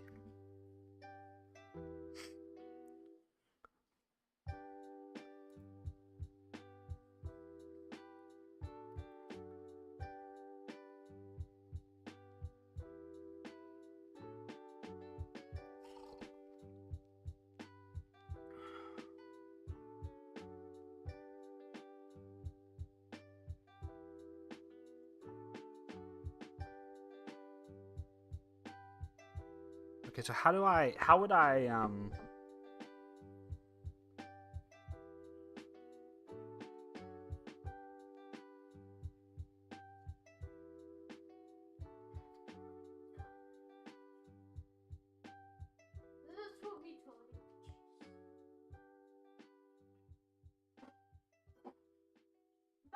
Oh, I guess I kind of need that second project though, probably, right, to deploy.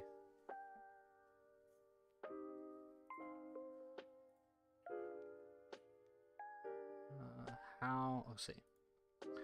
How to deploy Blazor WebAssembly.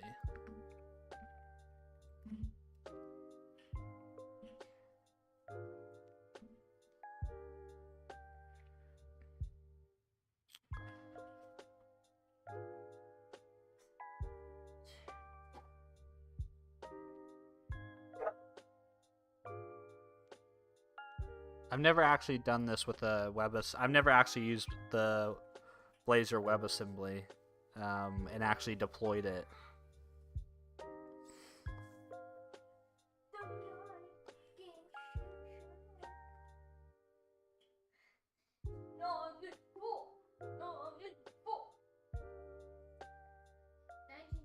This is what I want. I want to serve it as a set of static files.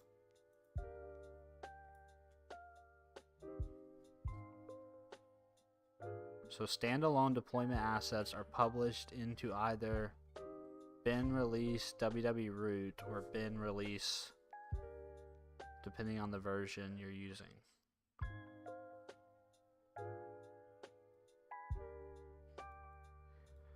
This is what I'm looking for.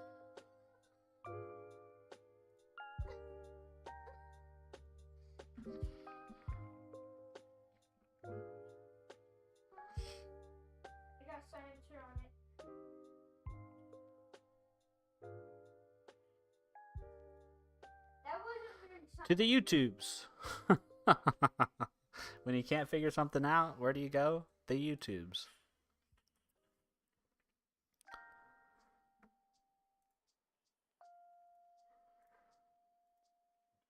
Oh, this guy needs to get some dark mode, huh?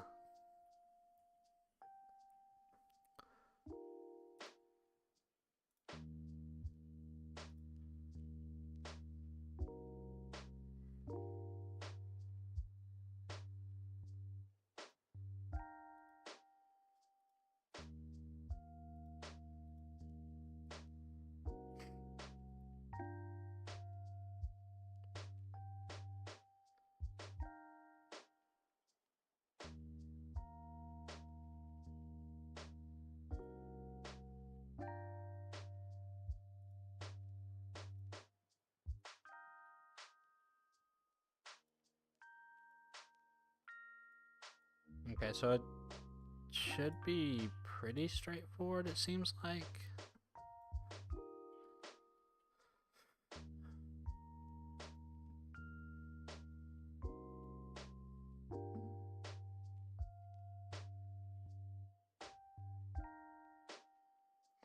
Yeah, see, it made a whole nother solution. I don't want that.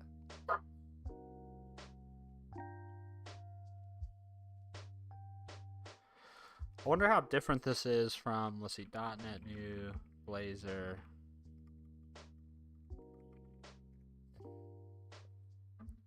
This is an old template. So how much different? Hey, Keka, will you turn that volume down on your game a little bit?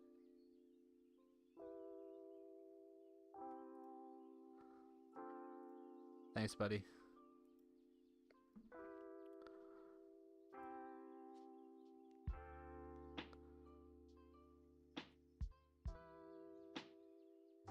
Well, so this is using WebAssembly Host Builder.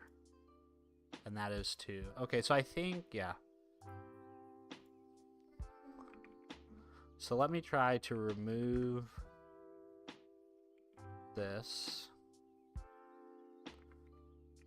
Okay. And then I know I'm going to probably end up having to redo all this because I don't understand. I've never done this before. So we're going to move Alt-Gen Web. Alt-Gen Web Client. Here. And then we are going to remove everything in Alt-Gen Web now.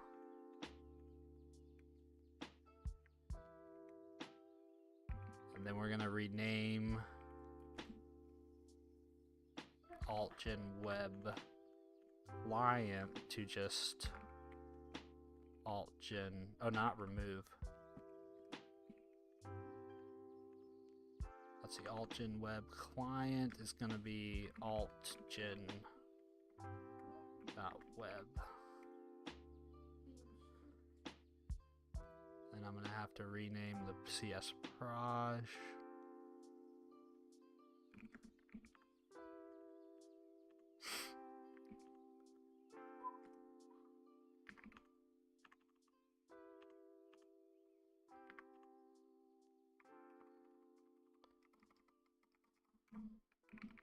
Okay.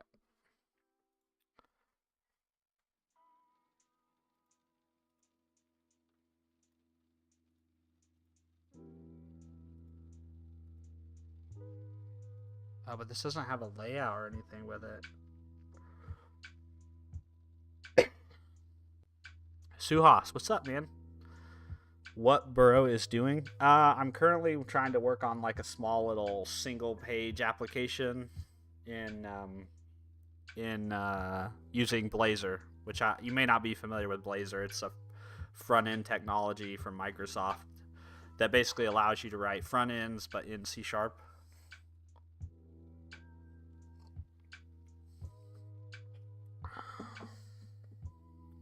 I've used it for a couple projects. I used it for my blog.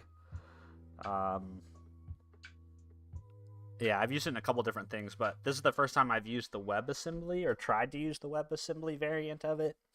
So I'm kind of struggling through what's the proper way to go about getting it set up.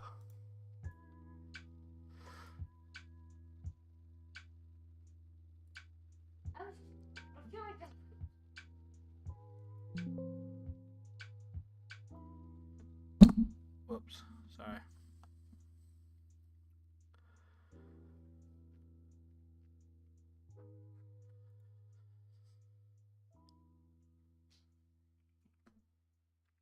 Okay, I know this is silly, but I'm I'm gonna go back to where I started. So .NET altgen.web.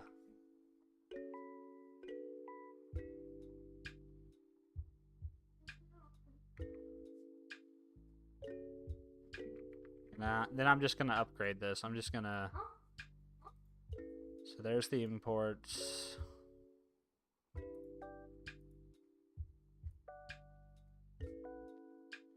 That's where I add the scope styling.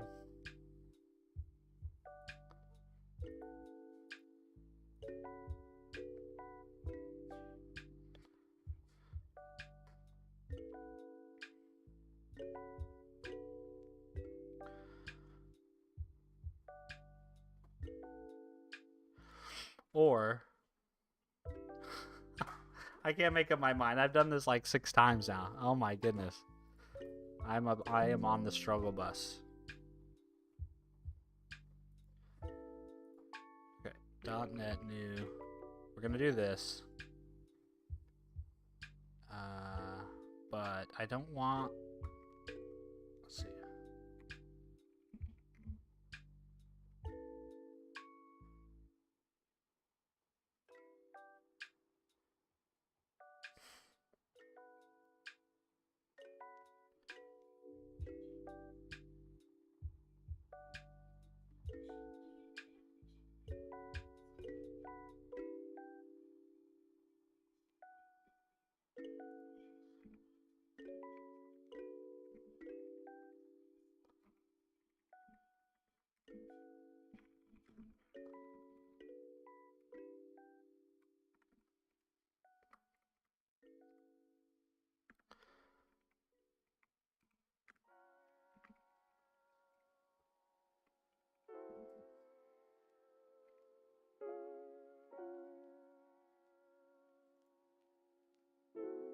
I don't need this in a separate solution.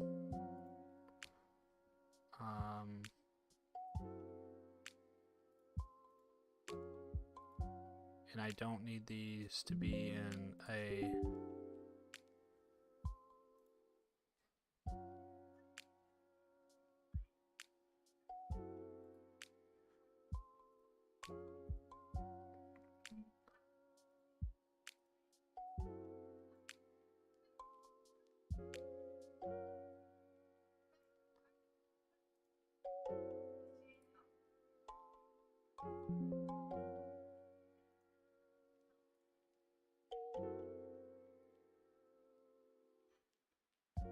Okay.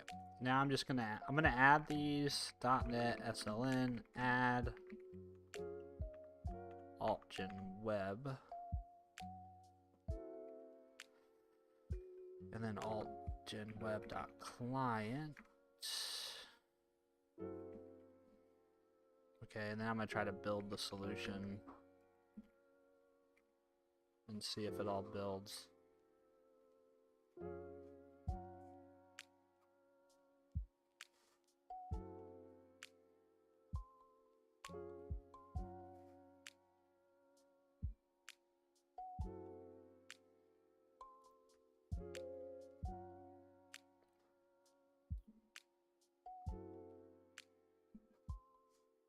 Okay, it all builds. That's good. Now,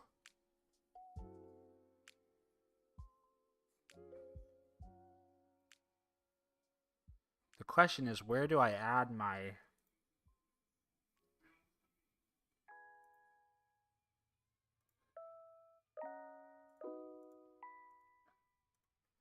Okay, so let's run... So which of these do I run, though? I think I run the web. .NET run project. Yeah, this is so... This would be one of the knocks against Blazor, right? Because you can definitely see, like, some other front-end framework I probably would have already been halfway done with what I wanted to accomplish. But this is just how it goes when you're learning how to use something for the first time, you know, that you've never done before. You just have to stumble through it.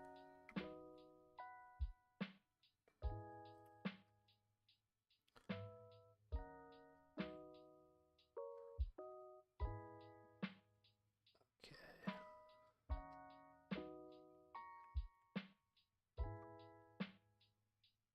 There we go. Yep, that's what I'm looking for. So there shouldn't be any type of...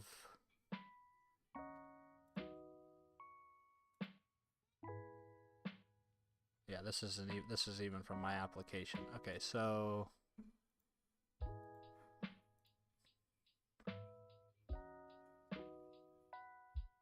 I guess now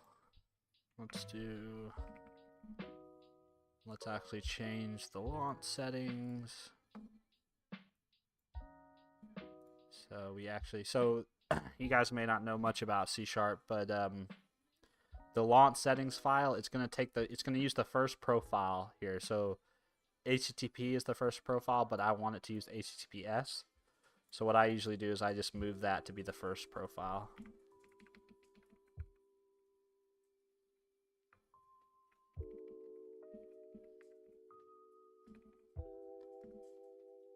Control.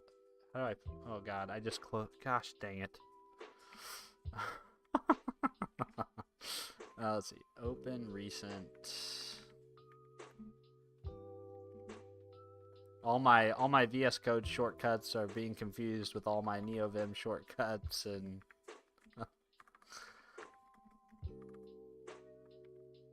How do I format this?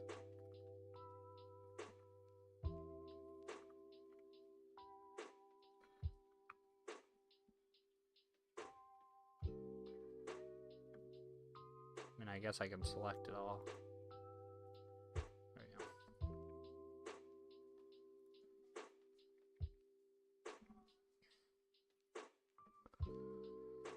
Corey, you're still here? Oh my goodness. That's wild, man. I don't know what to tell you about the whole dark side of the moon stuff you have going on. That's pretty wild.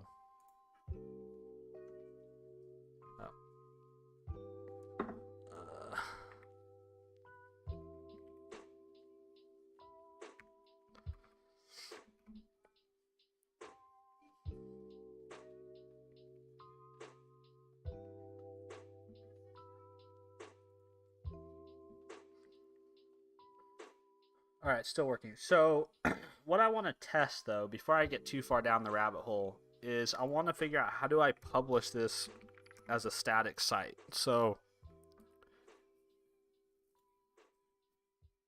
excuse me, at the end of the day,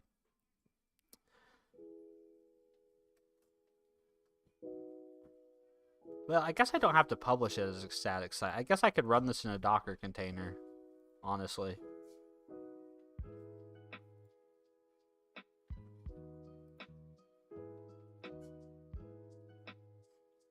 Okay, then I'm not going to worry about that. I'll just run this in a Docker container. It'll be fine.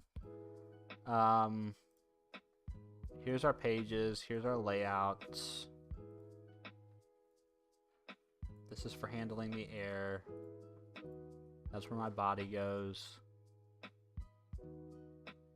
That's for dealing with errors. This is my home page. This is where I'll probably add my code.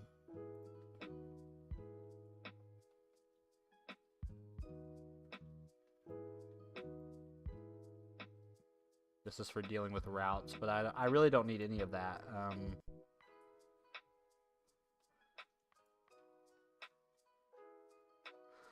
What's confusing about this template is where you would add your stuff. So Blazor, WebAssembly, 2 projects. Where do you add code?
Yeah. So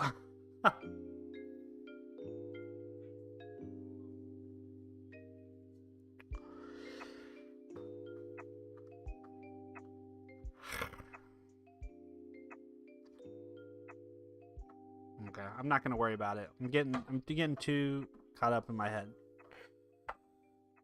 Ducky Dev, my code almost works. Oh, nice. So, Ducky, are you talking about your code to paint your canvas? That's awesome, dude. Jay Kennedy, hello, sir. Hello, Jay. How are you, man?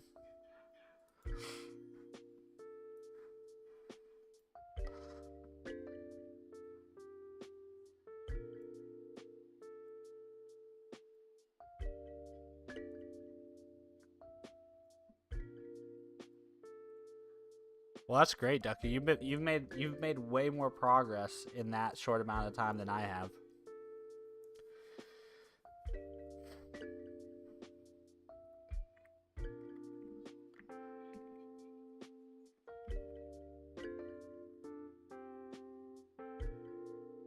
Oops.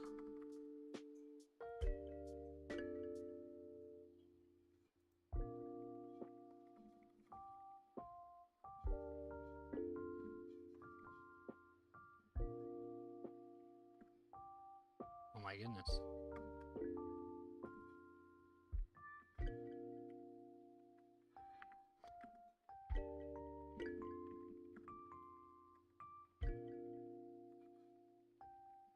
Okay. So basically, we're gonna have a form here.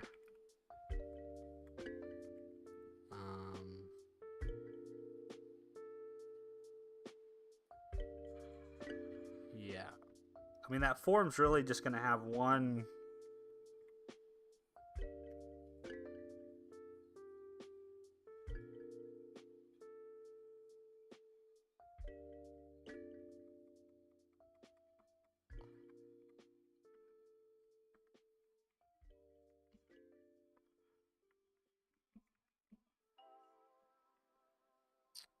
wonder how Blazor handles files. Let's see.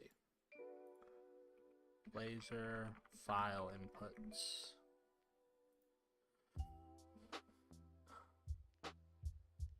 Let's see. I'll always follow best security, but yeah. Well, we're not really gonna upload it though. It should never come to my server.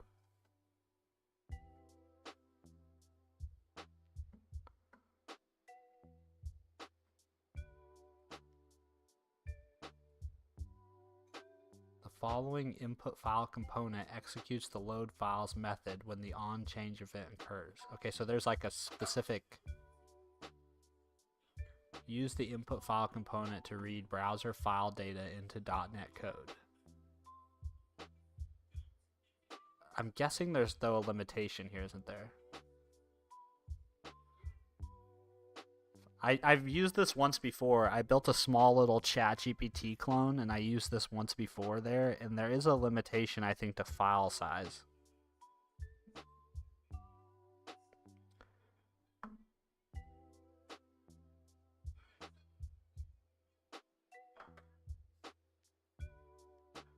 Oh, 2 gigabytes. Okay, that's plenty for what I'm doing.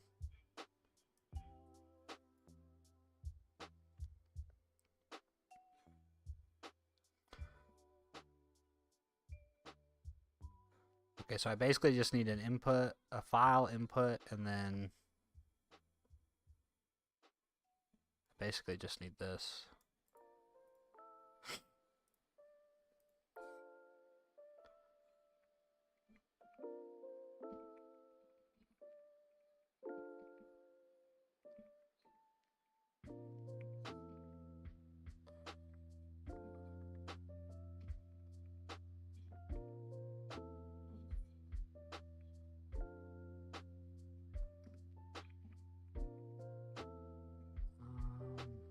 I need to do some key mappings though, because I'm trying to work in VS Code like I'm in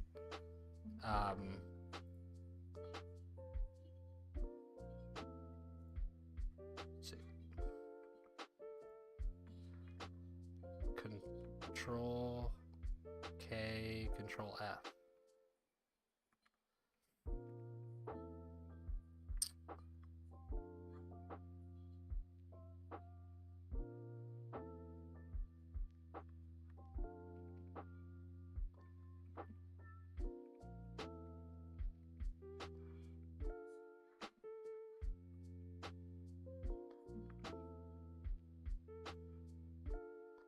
Gets the file entries list. This method should be used.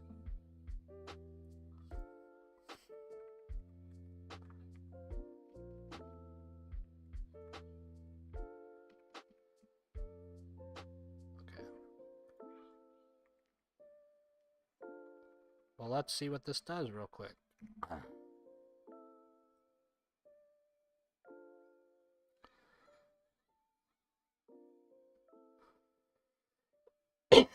Man, I've been streaming for 2 hours. Oh, everyone left too. I'm all by myself now. Which is okay, because I'm probably getting ready to wrap up anyways. Let's see. Let's go here. Inspect.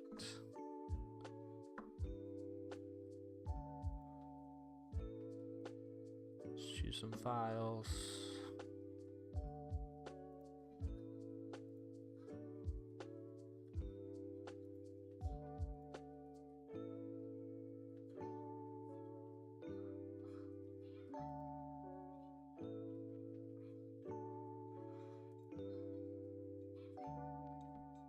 So where is this running? Is this running on the server? This is the part that...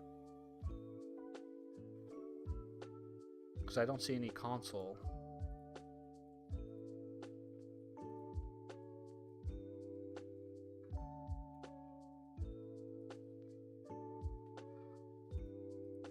Let's see. Blazor web assembly. Console.writeline.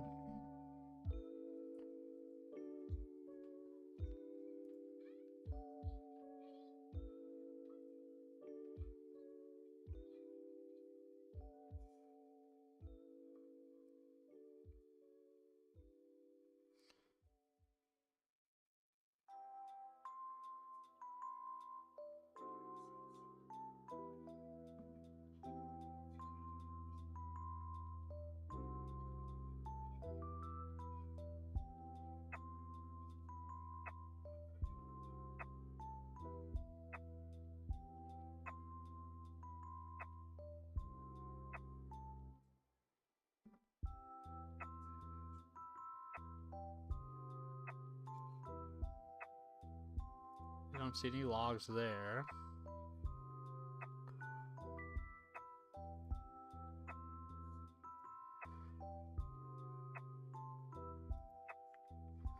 What if I do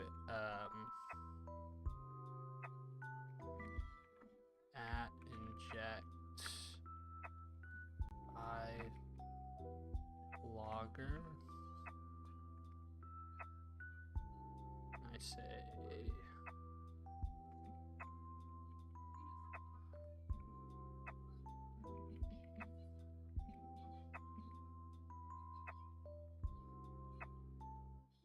oh.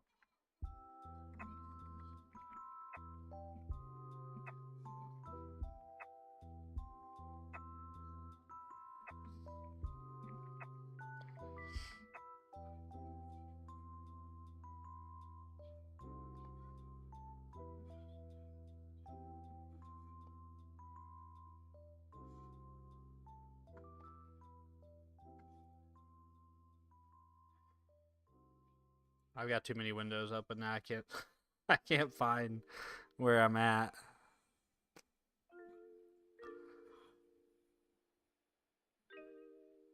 Let's see. Where am I? I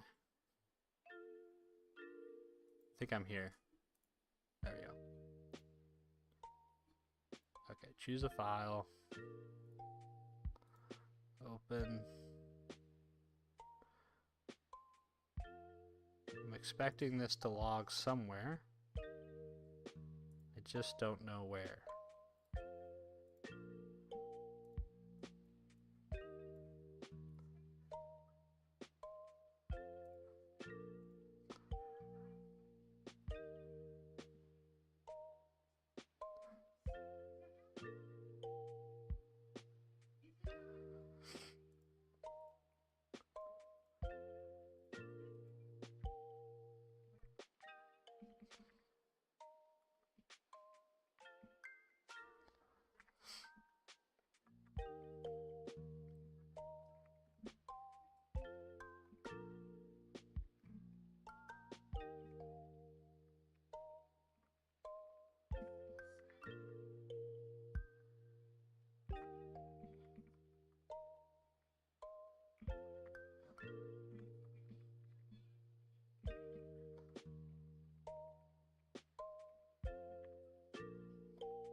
I should be using .NET Watch, shouldn't I? It would save me time.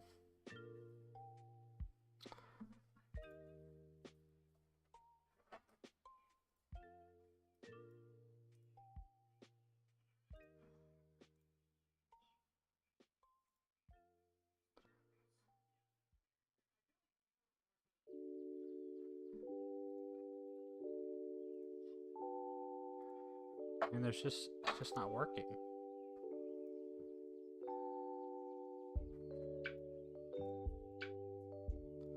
Alright, well, I think this is enough fiddling for one morning. It's already 1 o'clock. I think I'm gonna go sign off, and I think I'm gonna go play some Call of Duty. Play some Verdansk. I tried to play last night for a little bit, and I got frustrated.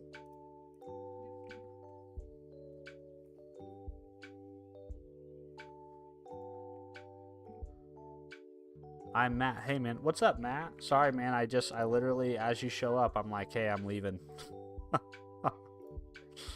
But yeah, I've been live for a couple hours now, so, which is kind of a long time for me.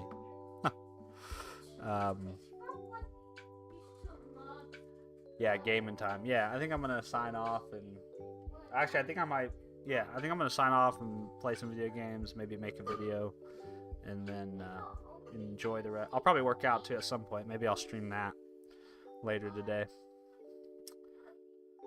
All right, guys. I'll talk to you later. Thanks for hanging out.